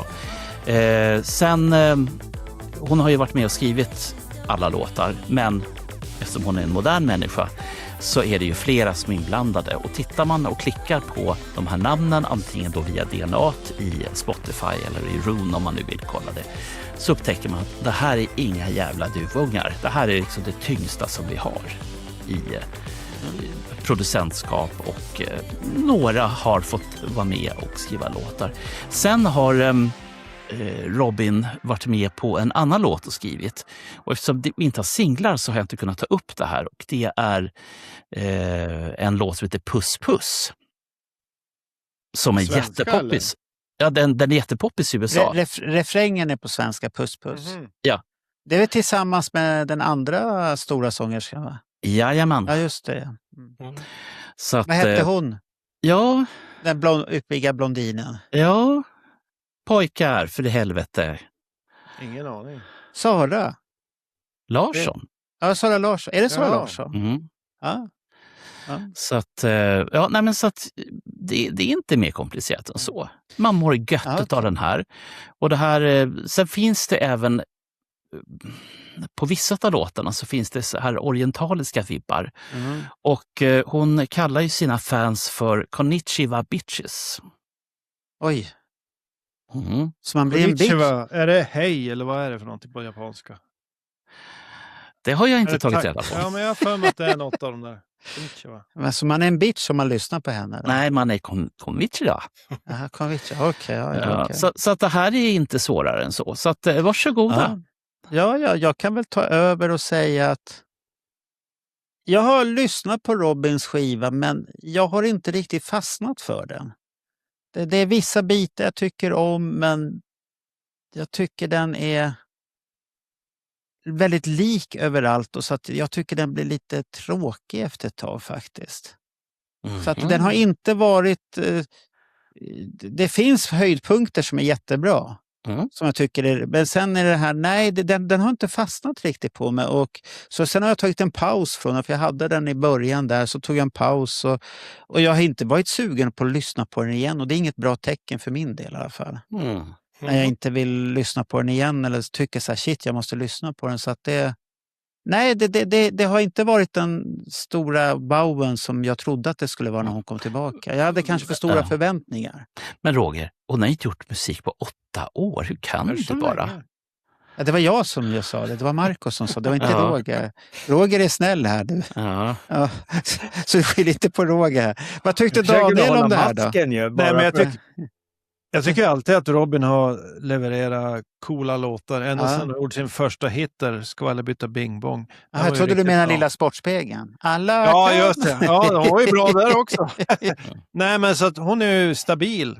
Alltid bra. Ja, hon är en stabil artist. Men ingenting för mig, tror jag. Alltså, jag har aldrig riktigt fastnat för henne. Jag vet att en av hennes låtar blev utsedd till den bästa svenska låten ever i någon stor tävling för något år sedan. Men hon har... Dancing on my own. Jag tror det. Men den är ju fruktansvärt. Jag har gillat den faktiskt. Nej, men så hon är ju stabil och du kan ju aldrig gå fel och välja hennes skiva, så hon är ju en bra artist. Ja, men där är ni inne på, just den låten handlar ju om otroskap. Och hur hon kände då när hon och liksom konstaterade att hennes pojkvän hänger med en annan tjej. Jag menar... Det här har hon väl sagt, vad jag såg på en pressrelease när hon pratade, att det var, hon är mamma nu och det är fortfarande att sex och sånt är viktigt och att man ska leva, men man ska också leva som en familj ihop med det hela, så att det är viktigt att inte glömma kvinnan man är och sånt där. Så jag tycker, tanken är säkert jättebra, men jag har inte fastnat för den där. Det finns en annan låt som jag först tänkte ta med, men så tänkte jag det att om YouTube lyssnar så kommer den här podden inte bli till. Därför att det kommer inte den här heller bli, eftersom det här är nya singeln. Man vet aldrig, vi får se. Syntar, tunga. Ja, det är ju tillbaks på 80-talet här igen. Ja. Vi går ju bakåt i tiden. Det är väl det jag kan säga är ju att jag har träffat Robin ganska många gånger på 90-talet. Och hon är inte en jättesympatisk människa faktiskt, om man ska vara riktigt ärlig. Oj, berätta. Nej, jag behöver inte gå in på det ska du inte gå in på. Men hon kan få ha blivit bättre. Absolut. Men hennes första platta var ju Dennis Pop med och producerade bland annat ihop med lite andra människor. Var det när hon skulle göra den här USA-karriären som gick åt fanders första gången? Nej, det första helt första. Det var innan USA. Really want me. Okej, det var innan USA-karriären. Det var ju Dennis Pop och jag var inne i den svängen, så jag träffade ju Dennis ganska ofta på Svemix eller Remix Record. De gjorde ju remixar till andra. Bredvid draken där. Var du där på Sharon Studio? Nej, det var tidigare. Det var tidigare än Sharon Studio. Okej. För jag var inne i den svängen, så jag höll ju också på med, gjorde mixar och skit till olika band, men skitsamma. Det är som Bernt säger kanske, hon kanske har vuxit upp nu och blivit en sympatisk men hon var inte sympatisk då. De gånger jag träffade henne. Men jag gillar det här.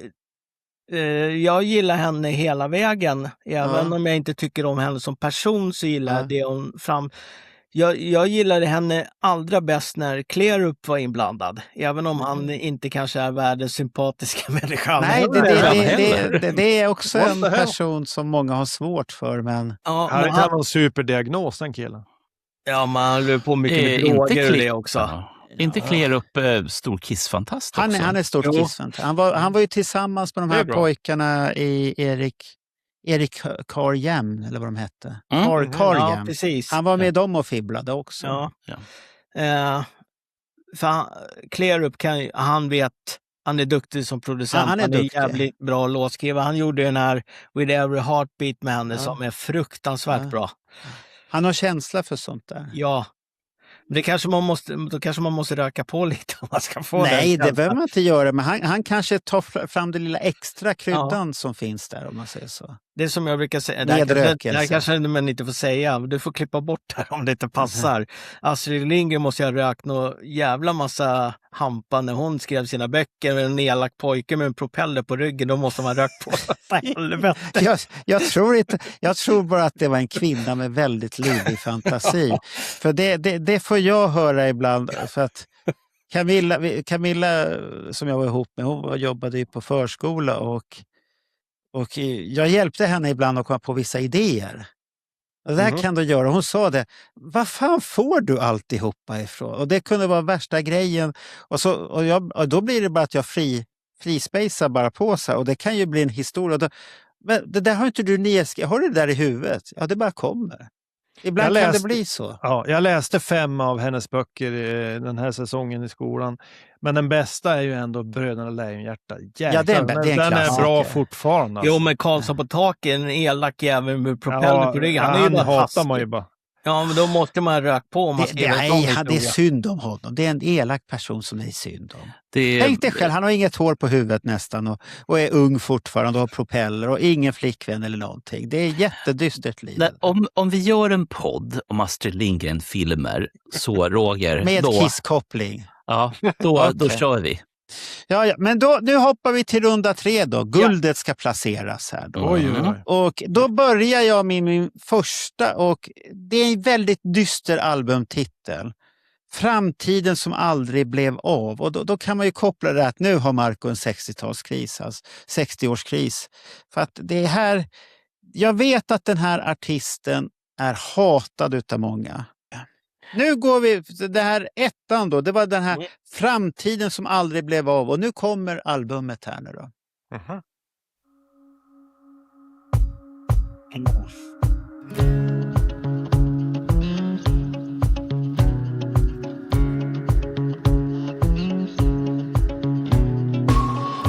Jag går långsamt igenom stan. Jag tror jag bodde här en gång för länge sedan. Förbi Djurgården och Sveaplan. Jag har letat men kan inte hitta hem. Jag har en film i mitt huvud, den går på repeat. I varje bild finns fragment av en gränsöverskridande tid. När du var mitt land, nu var sirener och blandband. Och sommarloven på Stockholms solvarma asfalt. När du dansar hör jag andan. För mig var du allt. Alltid ensam längst fram. Nu är du lindad kring hjärtat som sorgband. Fröken vid orgen i en skolavslutningssal. Du var mitt land. Så, och det var inte valsången för Sverigedemokraterna ni hörde här, om ni trodde det. För att den är väldigt nostalgisk och sjunger om fornstora dagar och allt möjligt, hur det var förr i tiden och sånt där. Är det inte det här en person som är från Eskilstuna? Ja, fast han bor på Kungsholmen nu för tiden. Ja, det är några pengar så. Ja, så att det är ju Joakim Berg. Hans soloplatta från han som var med i Kent, eller är med i Kent. Jag vet inte om de har lagt av det riktigt. Eller? De kommer alltid tillbaka så småningom. De kommer alltid tillbaka. Ja, de har haft många farvälturnéer nu tycker jag. Så att det här är en platta som... Jag gillar Joakim Bergs stil och då är många Kiss... Jag vet att Clifford kommer hata mig. Jag kommer säga det. Hur kan du gilla Kent? Men nu är det så här, Clifford. Är man lite högre IQ och sånt där så kan man ta till sig den här musiken och inte ha så här långa lurviga skägg och se farlig ut. Ta till det musik och lyssna på texten. Det är texten jag fastnar för i hans låtar. Får jag fråga en sak, Marco? Tror du att intelligensen sitter i brist på skägg? Eller? Ja, har du inte stort skägg så har du kvar lite här uppe. Titta på ZZ Top. De spelar ju samma låt med olika titlar hela livet. Och så. Det måste vara någonting med skägget där. Och så att, nej, det är skämt, Bert. Det är skämt. Jag skojar, ja. Men jag gillar det här och det tilltalar med någonting. Och det hela plattan är... Jag tror att han är också i en sån här 60-årskris, känns det så. Att man inte vet, man får trånar efter de fornstora dagar, hur det var alltihopa, hur kärleken var, allt det här. Innan man hajar att det är rätt så bra, jag har fortfarande ändå. Så att det här är en platta som har gått med varm och jag har hört singlarna och när plattan kom så tyckte jag. Men det är inte en platta för alla. Alla kommer inte gilla den här. Många har svårt för Joakim Berg och Kent överhuvudtaget. Medan jag gillar det här när man hör så här fyndig att i poolen så är världen blå och luktar klor. Det är ju så finurlig textrad. Och då måste man ha lite högre IQ för att förstå det där. Men det här är ju lite grann Daniel verkar vara borta helt här nu. Är det på planeten, Daniel? Marco, då är ju den här jättefärsk, den här låten, därför att det finns en snubbe som är kung i USA som har målat en pool blå.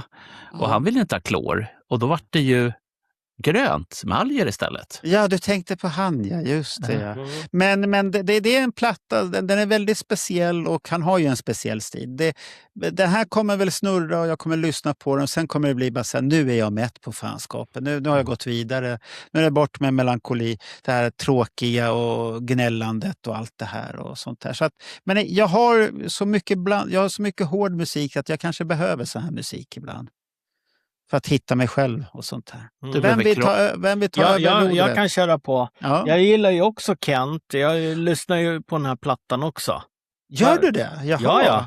Jag trodde jag skulle vara ensam på den här fanskapen. Nej, fan. Jag har en spellista på Spotify bara med Kent-låtar så att...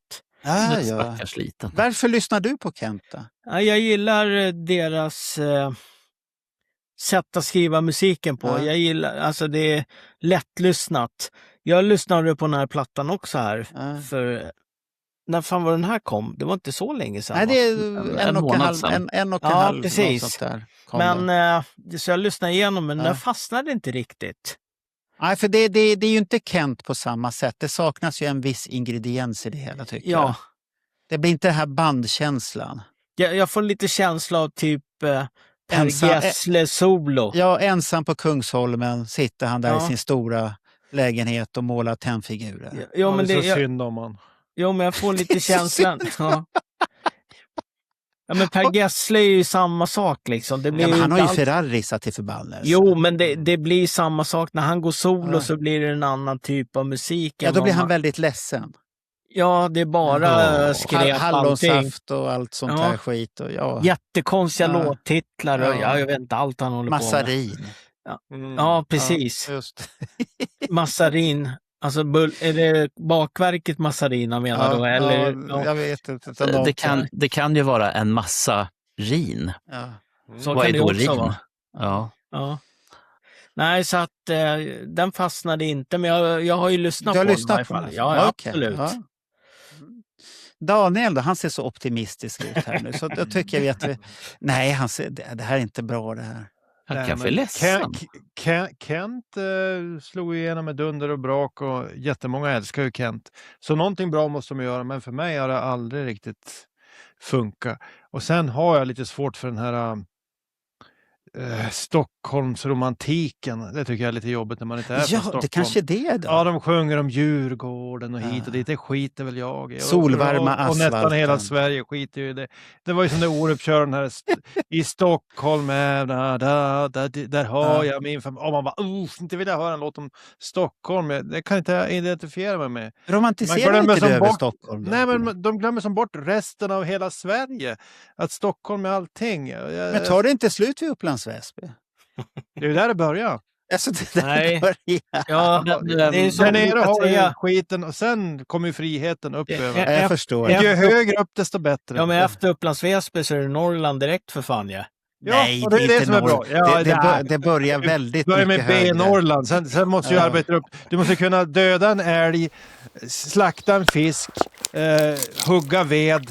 Annars kan du inte komma upp. Det var väl inte så svåra grejer. Ja, du fixar det. Döda björn kan vara lite krångligt, men allt det andra var inte med så... kniv. Med kniv. Alltså med kniv? Ja, Nej, för Nej, fan. men jag tycker lite jobbigt det där när de liksom pratar om en plats. Ja. För då känns det som att man...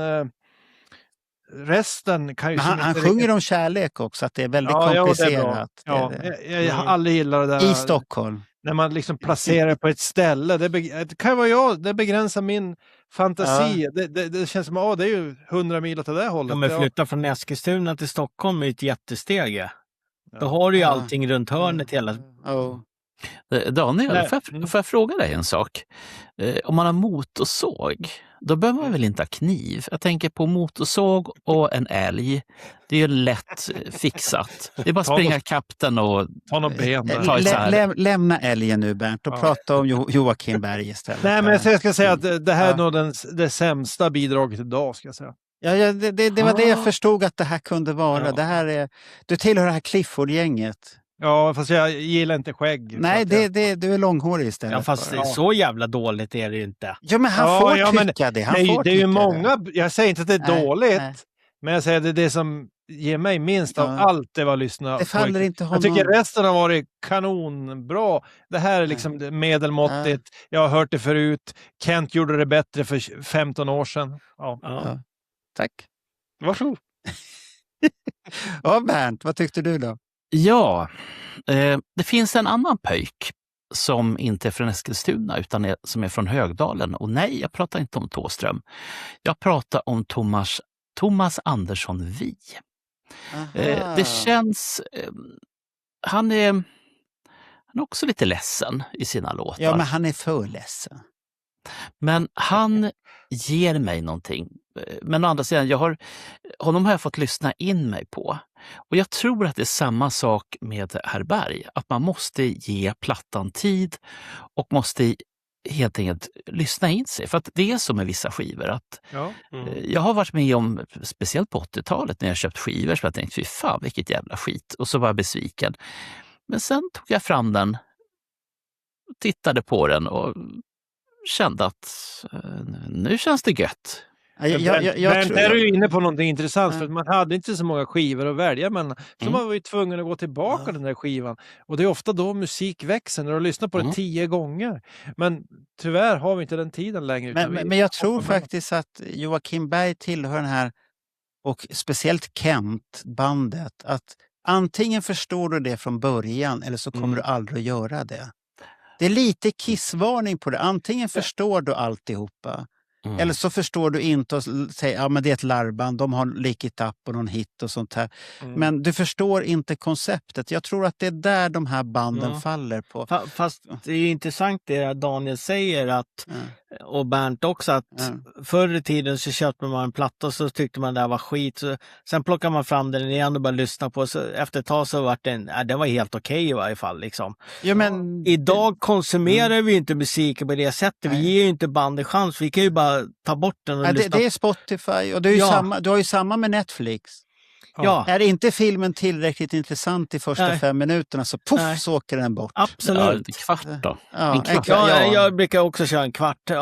Min mamma är 5 minuter. Har ni inte hookat mig på en kvart då men nu när vi pratar filmer, har ni streamat någon bra film på sistone? Nu är det Joakim Berg. Nej, men alltså... lämna inte Joakim Berg. Weird Al Yankovic biography. Vi får väl göra någon filmpodd då. Där har vi en.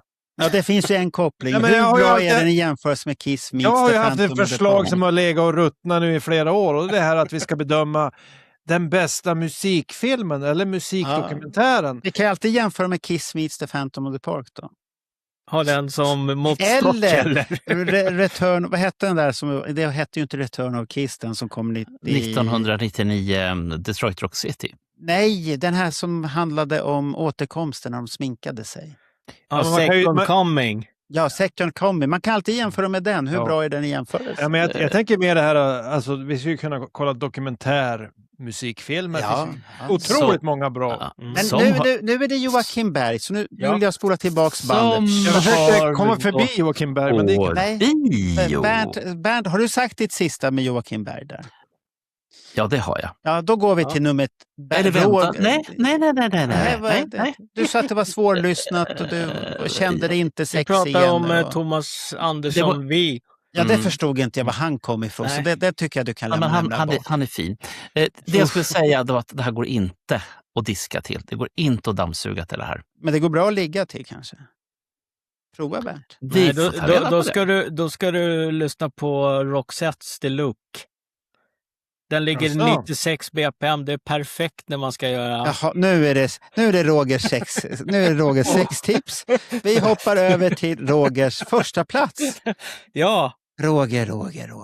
Vad ska det bli av det när det blir stor här? Nu kommer den i alla fall här. Nu kör vi den. Igen? Nej! Det är ju samma. Ja. Ja, vi behövde inte höra så mycket på det. Vi har ju hört. Men det är Rogers första plats. Motivera Roger. Ja, men jag har ju redan varit inne på det här. Det är 80-tals... Ja, men nu får du hylla den. Det är... Jag tycker det är en bra platta som kom efter så lång tid. När gav hon ut den sista? Var det 2018? Varför tog det så lång tid? Är det någon som vet vad det berodde på? Hon fick väl barn och skit emellan. Familj. Ja. Barn och skit. Ja, barn brukar ge skit också. Så det kan ju vara mycket problem. Ja, alltså var lite skit. Fem eller med en Roger Nilsson.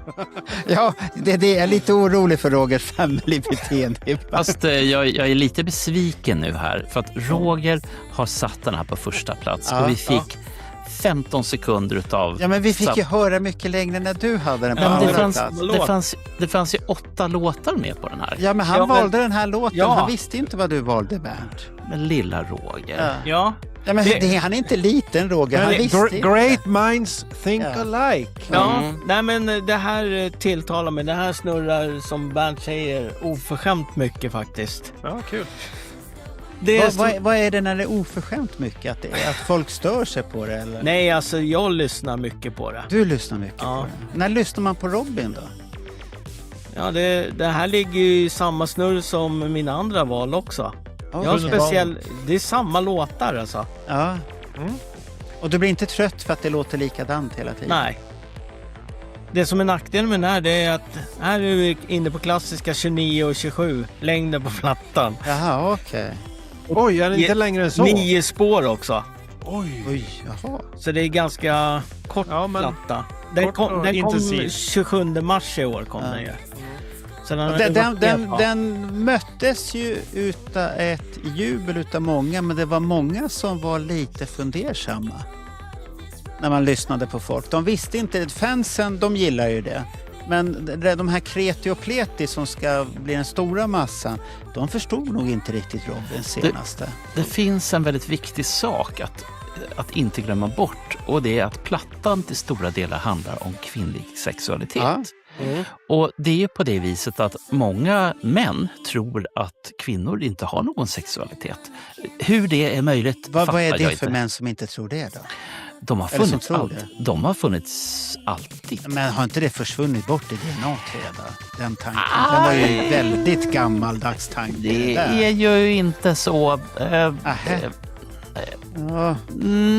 Har du väl säker statistik på det där att det är så? Ska jag säga det? Nej, det kom inte med Gudruns faktahörn eller något sånt här. Nej, Men då kan jag inte svara. Förresten var det Roger som pratade Ja, om men det här är ju hennes 9:e album, så hon har ju släppt en hel del album genom åren alltså. Ja, inte lika många som Kiss. Alltså. Nej. 25 har väl Kiss eller någonting. Ja, så att Jo, men ändå. Ja, det är bra för att man får ju tänka på långa pauser och nu är hon ju ute på turné och den vart ju lite bespottad här nu. Jaså? Ja, hon flyttade ju fram Stockholmsspelningarna. Det hängde nog ihop med kritiken hon fick. Ja, därför att folk köpte inte biljetter i den swipen som man trodde. Nej.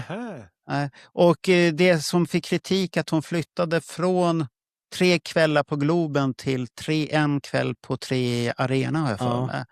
Och det hon inte räknade med att det är många amerikanare och sådana som åker till Europa för att se konserter nu för tiden. Jag har haft besök nu sist när Taylor Swift var, så kom det 2 tjejer från Israel i min butik. De skulle köpa modeller till sin man.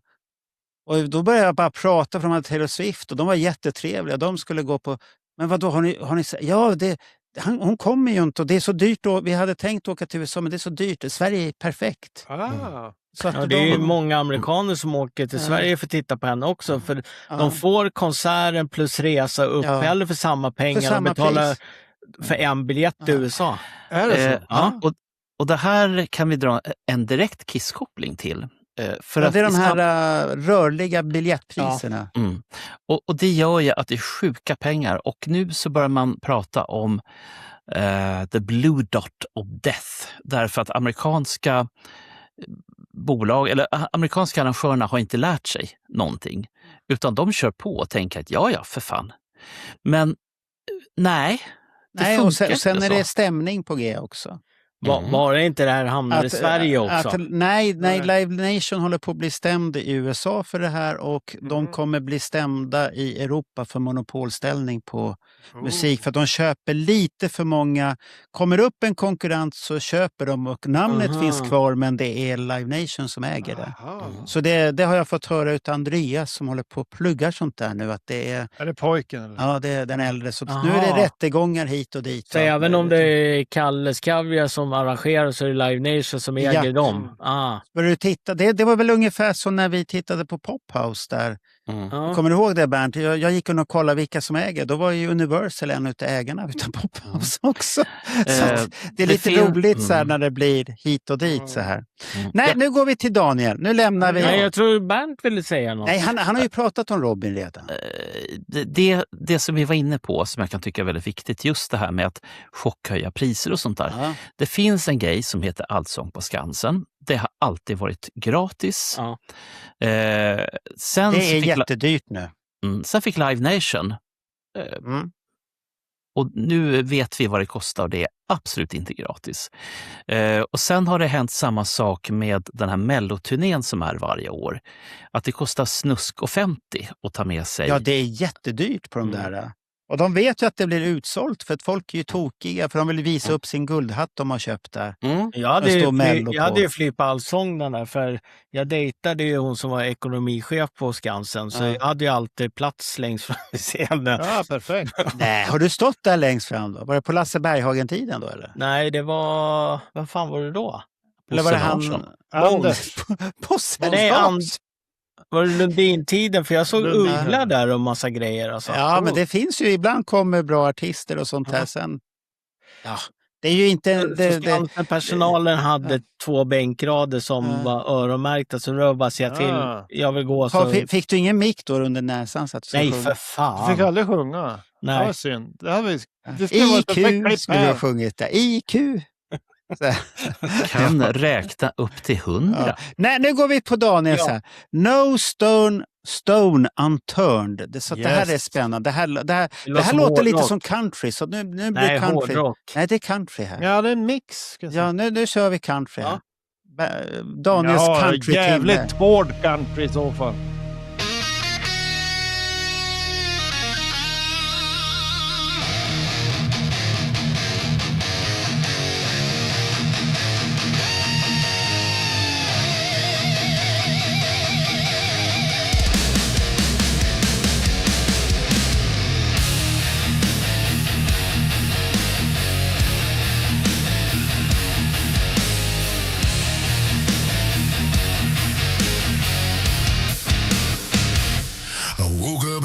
shadows are storming my mind with echoes of thunder and whispers unkind. But deep in the silence, a spark starts to glow. I rise like a phoenix from the ashes below. You might see me fall, but I'll never give in. With every skyward, I find strength from within. I'll stand through the darkness. I'm ready to fight. I'll dust off the fall. I'll step back in the light. Det där var spännande. Bra. Ja, alltså det här är ju... Jag har sökt information om den här killen. Det finns inte så mycket. Nej. Jag ska komma varför det inte finns. Roth, ja, jag hoppas inte det är någon datanisse som någon AI. har konstruerat. AI. Genererat. För att det... Men i så fall har de gjort det jävligt bra för att... Wow! Alltså, vilket gitarrljud. Vilka trummor. Men framförallt är det ju sången som är det som slår igenom allting i på den här skivan. Han kan vara mjuk, han kan vara känslosam, men ändå superbrutal emellanåt. Och du har allt det i alla låtar. Jag gillar temat i många av låtarna. Det handlar om att komma igen efter att man har gått igenom något jobbigt. Resa sig på nytt liksom. Han sjunger Can't Break Me. You might, som han sjöng här, You might see me fall but I never give in. Alltså jag ger inte upp. Det är mycket mörker på den här skivan. Han jobbar mycket med kontraster, det här med att det är jobbigt men det finns ett ljus. Och den här rösten, den känns som rippad från ett av mina favoritband från 10 år sedan. Som heter Texas Hippie Coalition. Har någon hört det bandet?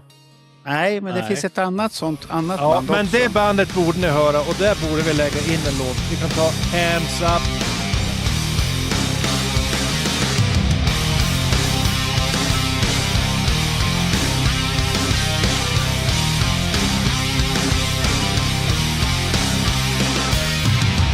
I'm a king of Texas, for those that don't know me. And we're the band of outlaws, call us THC. Give us all your Johnny Cash and all of your money. 'Cause this here's the stick up, baby, it's a highway robbery. And I need everybody to get your hands up. I said reach for the sky. Everybody get your hands up. Let me see you holding on high. Everybody get your hands up. I said reach for the sky. Everybody get your hands up. Let me see you holding on high. Alltså de hade några grymma låtar. Och den sångaren låter så här brutalt. Med, som Marco säger, en liten country feeling. Det påminner lite grann om den sångaren, men också om den här som säkert Bernt känner igen. Jay Smith, som jag tror har gjort en eller två låtar i Melodifestivalen. Han som vann Idol, va? Ja, är det han med stora skägg? Nej. Han heter något annat. Vann han Nej. Idol? Jay Var det han som fick alkoholproblem sen? Ja, det vet jag inte. Ja, Men Jay men- Smith har ju sjungit lite country-inspirerade låtar. Ja, men han körde ju även Like a Prayer, Madonnas Like a Jo, men Prayer. då är det han som fick. Ja. Han fick ju jättegrova alkoholproblem och nu har han ju nykterist och han har släppt någonting nytt nyligen faktiskt. Så. Ja, men han var ju en duktig sångare också. Och jag tycker att sången på den här skivan är så överjävligt bra så att det här är nog min favoritskiva so far i år. Alltså grymma låtar och jag gillar budskapet i låtarna, jag gillar hur han sjunger, jag gillar ljudbilden. Tyvärr, eller en rolig grej, han har en låt som heter Psycho Circus på den här skivan. Jaså? Men Aj då. the downside är att han inte kan stava till Psycho Circus, så att nästa gång får du ringa till Svensk Magister så får han hjälpa dig med stavningen. Men vilken kanonplatta. Oj. Okej, Roger, vad tyckte du? Den här hade ju samma produktion. Jäklar vad trummorna låg långt fram på den här också. Men du känner att det är ju inte den här väggen Nej. av... Det är inte samma... Nej, men eftersom Marco säger att det här är Du ska inte lyssna på vad han säger. Nej, du ska lyssna på vad det jag kan ha fel. Ja. Du har jättefel, Marco. Det har ju hänt några gånger. Nu kommer Bernt att säga att jag har jättefel här, men jag ska komma med bevis här sen. Jag gillar den lugna delen. Det här rockdelen i början är alldeles för hårt för mig. Så var det för hårt? Ja, du vet där, jag får fan panik av den där musiken. Men vad fan, jag säger bara det. Elgitarrer. Hur kan du få panik för det? Jag vet inte, det har nog med åldern att göra, tror jag. Jag hade gått igång på det här för 30 år sedan. Det har ingenting med åldern att göra. Jag tyckte det var väl bra parti när det var riktiga gitarrer för en gångs skull. Jag gillar de lugna delarna emellan. Fan, det har ingenting med ålder att göra. Det ska vara ju gitarrer. Fan. Ja. Nej, annars, ja. Jag tycker att han sjunger bra då, Roger. Jo, han sjunger skitbra, det gör han. Vad säger Bernie då? Bernie säger så här att det började fantastiskt bra, för jag tänkte äntligen någon som har lyssnat på Aldo Novas tidiga 80-talsskivor. Och sen började Karl sjunga och så tänkte jag, nej men inte country, måste du ha hårdrock country? Nej tack. Men sen, och eftersom Marco hävdade att det här är AI, så var jag tvungen att direkt kolla lite saker. Jag kan ge honom en liten eloge. Därför att Rogga, som han heter, Rogga Horth, kommer uppifrån dina trakter, Daniel. Han har prånglat ur sig 36 singlar sedan 2024. Ja, det låter lite väl farligt. Vilket påminner mig väldigt mycket om en Rasmus Gossi, som nog mest är välkänd för att ligga bakom Fröken Snusk 1, 2 och 3. Och för han prånglar ut ledigt en ny låt varje vecka och ibland fler. Men Rogga, alltså det går inte att uttala efternamnet. Är en pöjk. Okay. Men fast Marco, du får gärna komma med. Ja, om jag säger så här, det lät spännande. Jag kände igen stilen. Och tyvärr när rösten kom, sångstilen, så låter det precis samma sångstil som man kan använda, som jag använde på Podcaster Boy med Bernt. Fast den sjunger på svenska. Precis samma stil, för det är den rockrösten som finns på AI. Och jag började lyssna på ett band som hette Mottle Flame, som jag tyckte var jättebra. Och jag tänkte så här, shit vad bra det här bandet är. Tills jag kom på att jag vet inte om det här är AI eller inte, för att det finns ingenting vettig information om det här. Så att nu ska jag hitta, vänta ska vi se, share, dela, fönster, där. Ska vi se om ni ser det här. Så, ser ni där? Ja. Vänta, fan, där är ni. Ja. Mottle Flame. Då sätter jag på det här nu. Hör ni någonting nu? Ja. Så lyssnar ni nu. Och så ska ni lyssna på hans sångstil. Ska jag spola in lite? I watched you sleep with your fingers curled like time itself, paused the world. Breath so soft I almost swore the sky leaned into när det kommer de höga partierna, han tar i, ska ni höra det. Some old phrase from some old place we lost in haze. I held my breath, I held my ground, like I could stop the spinning sound. Det är det där jag menar. If this is all we ever get, a moment carved and left unsaid, don't let the silence steal the sound. Förstår ni vad jag menar? Vet du vad, Marco? Jag kommer backa på vad jag sa. Jag kommer lägga mig platt som en fågel i solen. Jaha, varför då? Därför att Rogga H-Roth. Det namnet finns inte. Det finns ingen i Sverige som heter så överhuvudtaget. Han heter Roger egentligen. Ja, men det efternamnet, det finns ingen som heter det i Sverige. Så att jag kommer lägga mig platt. Men det kanske är artistnamn, Bernt. Ja. Ja, men han hävdar att han heter så. Ja, okej. Men det var det jag kände igen, den här när de tar i så är det precis på samma sätt. Och när jag har gjort Kiss Army Sweden-låtar. Ja. All right! Kiss Army Sweden! Marco! Bernd! Roger! Johan! Daniel! They got something to say to you! Yeah! Fifth season and still hotter than hell!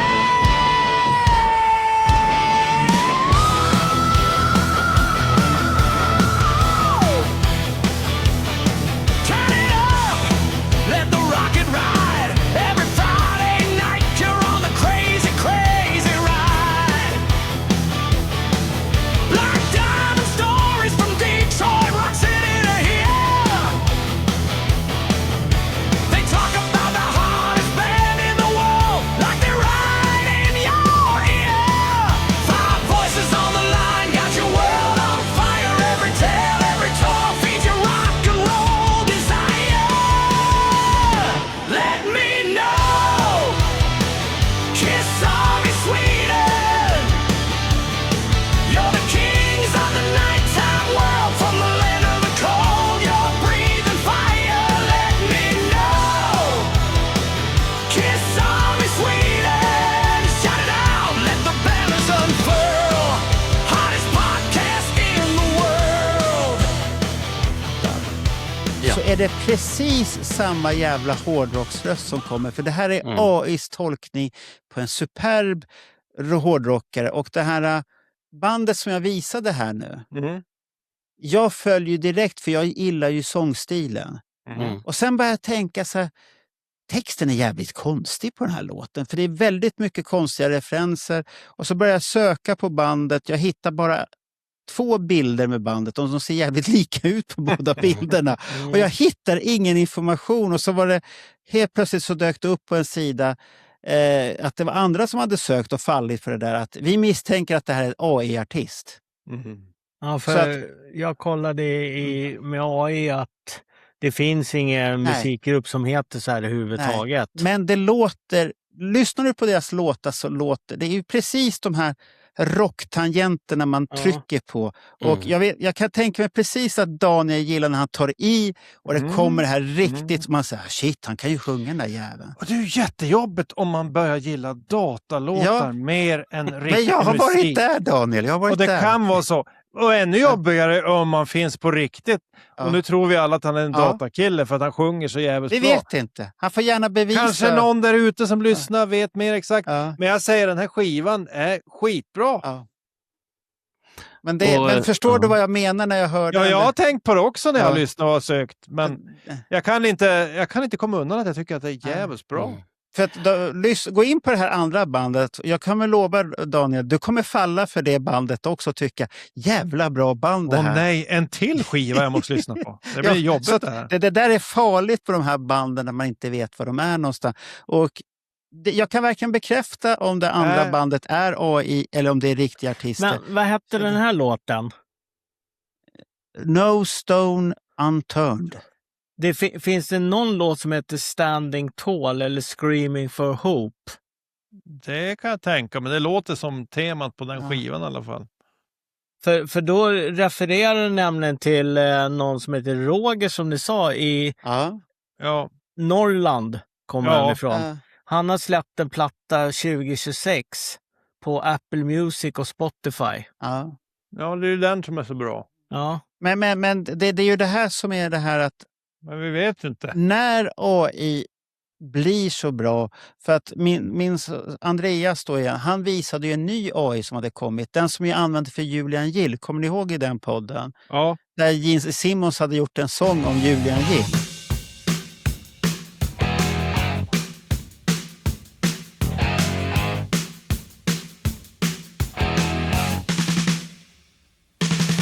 Silver hair every single tune. Julian, paper trail, deep in the vaults where the ghosts stay. He knows the cost of the pain and the loss. Julian Gill, you got the history, you got the skill. Julian Gill, the only man who can tell it real, tell it real, tell it real.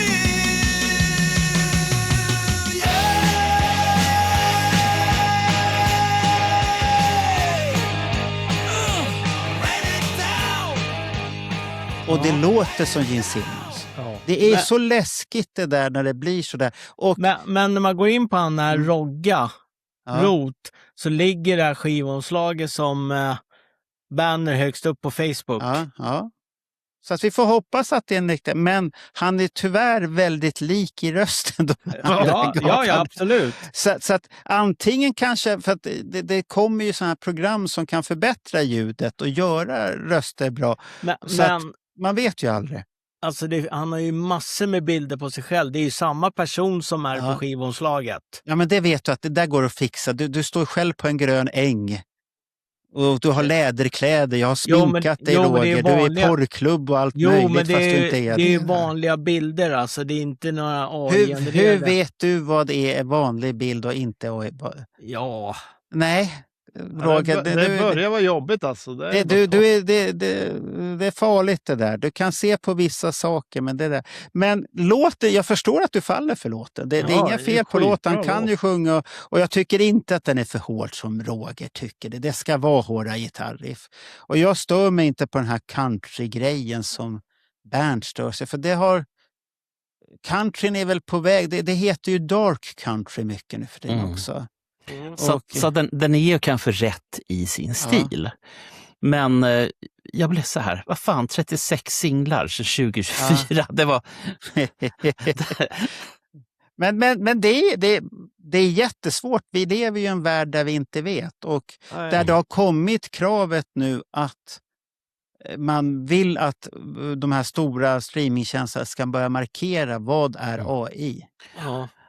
Tidal till exempel numera ger inte betalt. Nej, är det AI så får du inte betalt. Nej, för att och det är samma med AI-dokumentärer på på YouTube och sånt här. Ja. För alltså AI-musikprogrammer blir bara bättre och bättre, så till slut så går det inte att särskilja. Nej, det senaste som var helt gratis som jag gjorde, de här Gene Simmons-demorna och Peter Criss, de var läskiga. Ja. För det låter som Gene Simmons och Peter Criss sjunger det där. Fast det är ju jättelöjligt. Julian Gill är bäst, Julian Bill. Det låter skit. Julian Gill gillar, jag skickade de där låtarna. Han tyckte det var jättebra. Så jag vet inte om han har det som morgonlåt när han vaknar. Så här, Julian Gill. Det finns, han har ju en YouTube-kanal där det finns några klipp från när han sjunger på TikTok. Aha. Och de ser ju verkligen ut. Jag la en länk i våran... Men han kanske... Men då har han tyvärr en röst som är väldigt lik de här AI-kupparna. Så att det är lite synd där. Men ska vi gå då från Daniels Dark Country till Bernts gycklare? Jaha. Det är absolut inte. Det här är ett... Lugn, vi ska titta på det här nu. Vi tittar på gycklarspektaklarna här nu. Det här är tung musik som Bernt har valt. Du körde det här när du gjorde ditt morgonprogram, när du tränade på morgonen, sa du. Så nu lyssnar vi på det här. Jag är förvånad att Bernt gillar det här. Varför kommer det inte? Alla gillar det här numera. Som vet om att det finns. Det vill inte komma här nu. Nu kommer det. François, s'il vous plaît.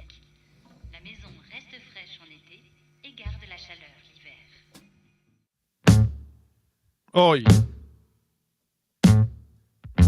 What the hell?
Ja, Bernt, vad var det för tablett du tog när du lyssnade på det här?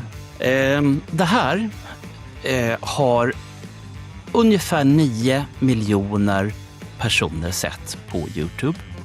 Det här är ett band som bildades 2019 av den enkla anledningen att de hade blivit dubbelbokade på en spelning i Quebec. Och så tänkte de det att vi kan inte vara på båda konserterna och spela samma grejer. Så att fort som fan så tänkte de ut alternativt ego. Det här, i Montreal så hade man en jazzfestival i helgen som var. Den var totalt utsåld. Det var minst någonstans mellan 50 000 och 100 000 som tittade på de här. Det här är lite grann som att säga Kiss är jättekonstiga och Kiss är galnare än spöktåget. Det är lite grann det här. För när jag upptäckte de här så tänkte jag först, vad är det här för någonting? Och sen så började jag lyssna på, för det första så är det inte den musiken ni är van vid, utan gitarristen han kör 12/12 oftast. Trummisen kör 4/4 och de kör någonting som, ifall ni tittade noga så såg ni på halsen på den här ihopbyggda gitarrbasen att det är väldigt, väldigt tätt mellan ackorden. Framförallt så tänker jag på dig Roger och Daniel som faktiskt är musiker. Vidare så, om man tittar, gitarristen spelar barfota därför att han har så jävla mycket loopar och lådor och skit nere på golvet. Trummisen, ja, han klarar sig bra ändå. Så att det här är alltså ett band som heter Angine de Poitrine och på svenska så blir det kärlkramp. Det är ett proggband. Fy fan vad det är proggband. Det är precis det man kommer få när man lyssnar på det här kärlkramp. Ja. Och, alltså när du sa att det var i Kanada, i Montreal, då trodde jag att de var med på komikerfestivalen där uppe som brukar dra en jävla massa folk. Utan grejen är att de spelar som sagt mikrotoner. Alltså det är väldigt, alltså om du har en viss bit mellan 2 stycken toner för att göra ett ackord så har de liksom zoomat in ännu mer. Så att gitarren som Ken använder här är specialbyggd. Och det har gått så pass långt så att gitarrmärket Eastwood har nu gått ut och börjat sälja de här gitarrerna. Och låten som ni tittar på heter Matta Cyklek. Och den här är, det finns en hel konsert som är runt 27 minuter. Och då är det på det viset att det här var ju det som gjorde att de slog igenom över en natt. Jag hade aldrig hört talas om Angine de Poitrine för 2 veckor sedan.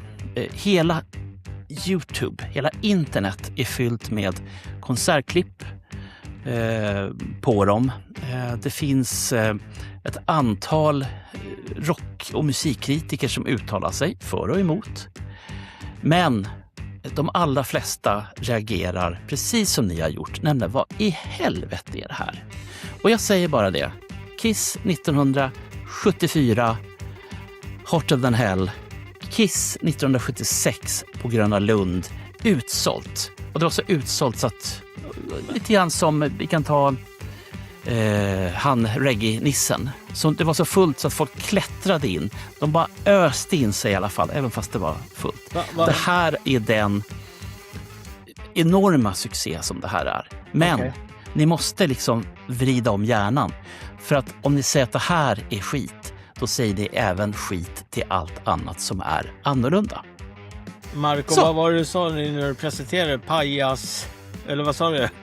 Nej, det var avantgardiskt, hypnotiskt intensivt. Pajas. Ja, det är pajkastning eller något sånt här. Men jag vet inte, det där är jag. Ni tyckte inte om musiken alltså? Alltså, jag skulle aldrig spela det. Musiken är väl det är väl... Nej, det är alldeles progressiv jazz. som Stress. spelas. Stress. Nej, för det här är inte mer stress än någonting annat än dina syntar.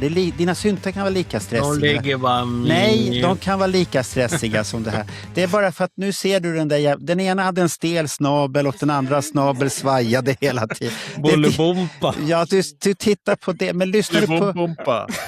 Hade de inte haft de där kostymerna så hade de nog inte dragit lika stor publik. Så det blir lite uppseendeväckande tack vare kostymerna, för att det är progressiv jazz i grunden. Det är inte så speciellt egentligen. Men det blir speciellt med en stel näsa och en svajande näsa. Då blir det speciellt. Och han är sånt här, så att att Bernt gillar det här, det är inget konstigt för mig alls, för det här är Bernts hemmaplan. Han älskar sånt här. Desto mer konstigt, och jag vet. Jag är lite orolig vad han kommer få träffa för kvinna i framtiden om han har det här. Ja, be oss få titta lite, Bernt, så vi ger lite omdöme så du inte svajar iväg bara. Så hon har en näsa som åker hit och dit. Så att, musikaliskt helt okej på sitt sätt om man gillar progressiv jazz. Det kan vara, du skulle nog kunna sälja in det här till han som vi träffade på Mickes skivbörs. Kommer du ihåg den här? Han som hade pullovern på sig, röda, och lyssnade på något väldigt speciellt jazz som han tyckte om, och jag hittade det där och jag kom fram till vi ska inte ha med henne på videon överhuvudtaget, för det var en tant som klinkade på pianot och så var det någon gubbe som slog lite på trummor och sen bara och det var så här, antingen förstår man det eller så gör man det inte, för att det är så speciellt så att vi är ju olika. Vi kanske har stannat i olika grottstadier, och vissa behöver sån här musik. Som du behöver dina syntar. Det är inte alla som förstår de där syntarna heller. Nej, absolut. Men jag förstår inte det här överhuvudtaget. Det här blir ju bara... Men vänta, det här är som att säga samma sak som gubbe och säga Kiss. Det är fy det är det som fan. är det. Förstod du inte att han la in en fälla på dig här nu, Roger? Nej, Kiss var ju farliga. De här ser ju Nej, bara... han gjorde en fälla när han presenterade det här. Gillar du inte annorlunda musik så åker du dit så det bara rungar om det. Bernt har gjort en fälla för det. Jag tänkte nu för Daniel vad du säger. Ja, det är därför jag sa att musikaliskt okej, svingande näsor, lite tveksam. Jag har svårt för det här med jazz. Och så tänker jag på att de har pricksjukan som mina svärdfiskar kunde få när de var guppisarna, pricksjukan. Så att, men att Bernt gillar, det förstår man ju. Ja, han gillar ju Sparks, det är bara att lyssna på det. Han gillar lite så här... Ja, han gillar så här konstiga. Han gillar alltså, ju, det är ingen vad hette den där jävla nedvärderande. norrmannen som du gillar med, som kom alltid sist i Mellofestivalen? Jan Teigen. Jan Teigen, ja. Ja, men alltså det är ingen illa mot det, Bernt. Alltså, Nej, men jag tycker det är bra att du gillar udda. Ja, men det är det som är det roliga. Men det är lite roligt att du lyssnar på sån här musik och är Kiss-fan liksom. Ja, men det är Bernt i ett nötskal. Jag menar, återigen, du säger det för 4:e gången. Du låter precis som äldre människor gjorde på 70-talet. Han är ju en äldre människa. Ja, det är det, Daniel. Daniel, vad säger du? Ja, jag tror han... Vågar han säga någonting nu, Daniel? Jag tror han nämnt det tidigare, men det var ju så att Killinggänget gjorde ju en jättebra parodi på sådana här kulturgenier inom avantgarde, och det var ju absolut Kromata. Ja, underbar sak. Och den kan ni spela här om vi gör en redigering. Var det inte så här Kromata 3 också? Jo. Ja. Nu är den här, Absolut Kromata 9. Med hits som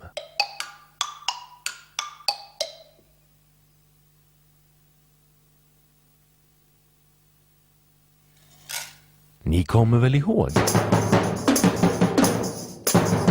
Och sommarklassikern.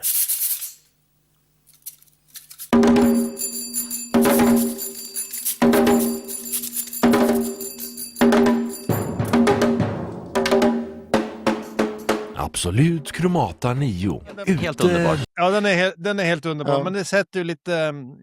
Alltså de hittar verkligen tonen där att det ska vara annorlunda. Vi gör allting för att det ska vara annorlunda. Jag vet inte om jag vill se 2 killar i pyjamas med snablar och prickiga kostymer och tycka att det är så häftigt.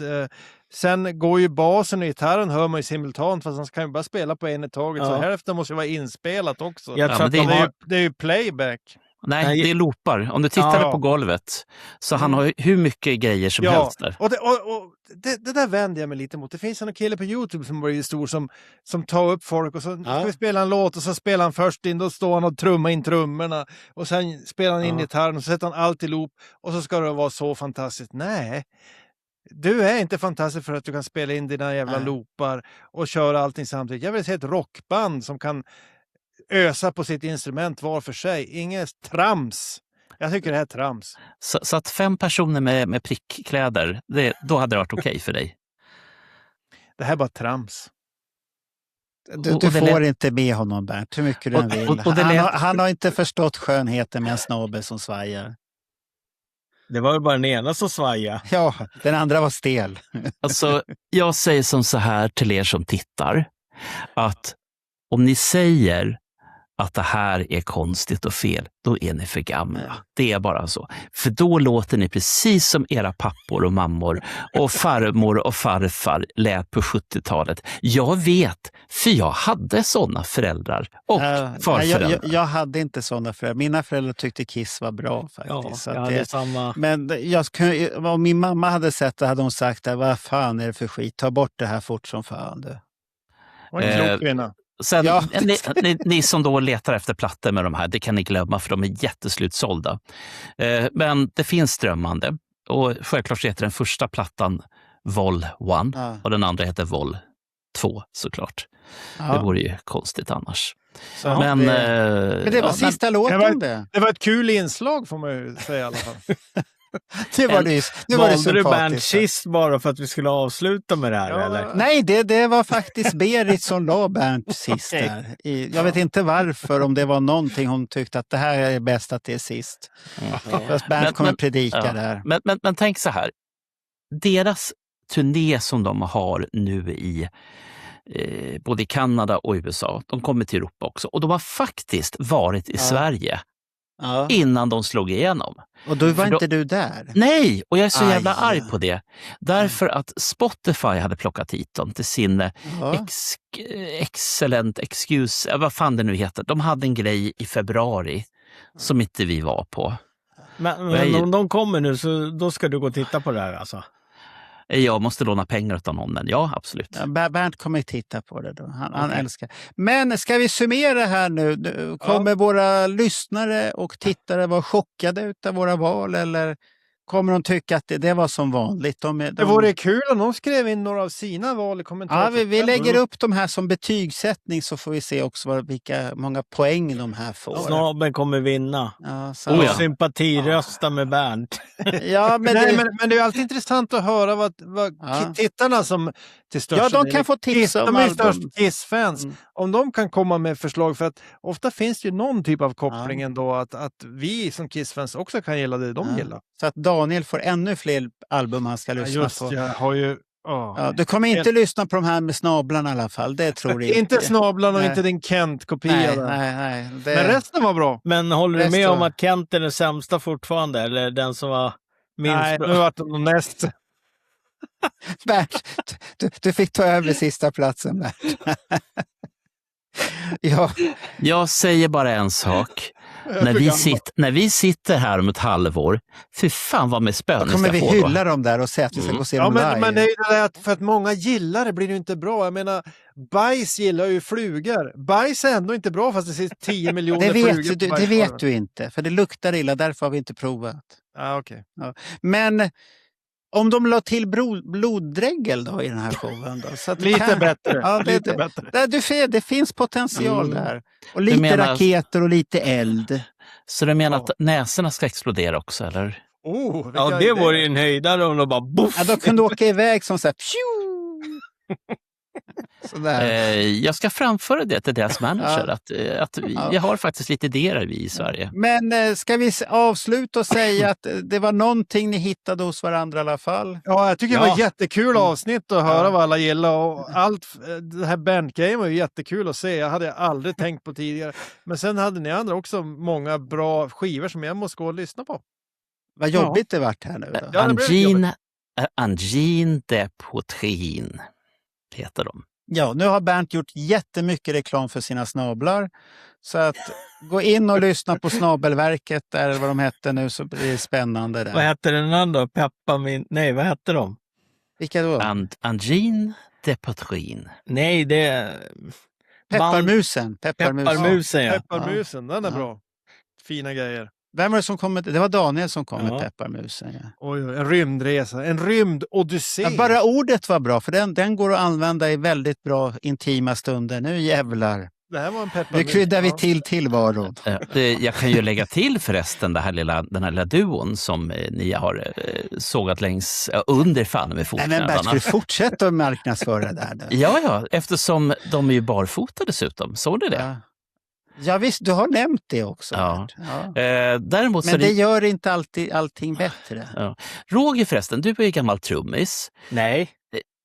Gitarrist. Har du inte varit trummis någonsin? Nej. Men fan, det är någon i vårt gäng som är trummis. Jag kan spela trummor, men... Ja. Bra, då ställer jag frågan till dig, Daniel. Hur är det att spela trummor barfota?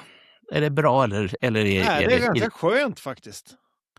Ja. Jag skulle nog fråga istället, hur är det att spela trummor med en svajande snabel så här?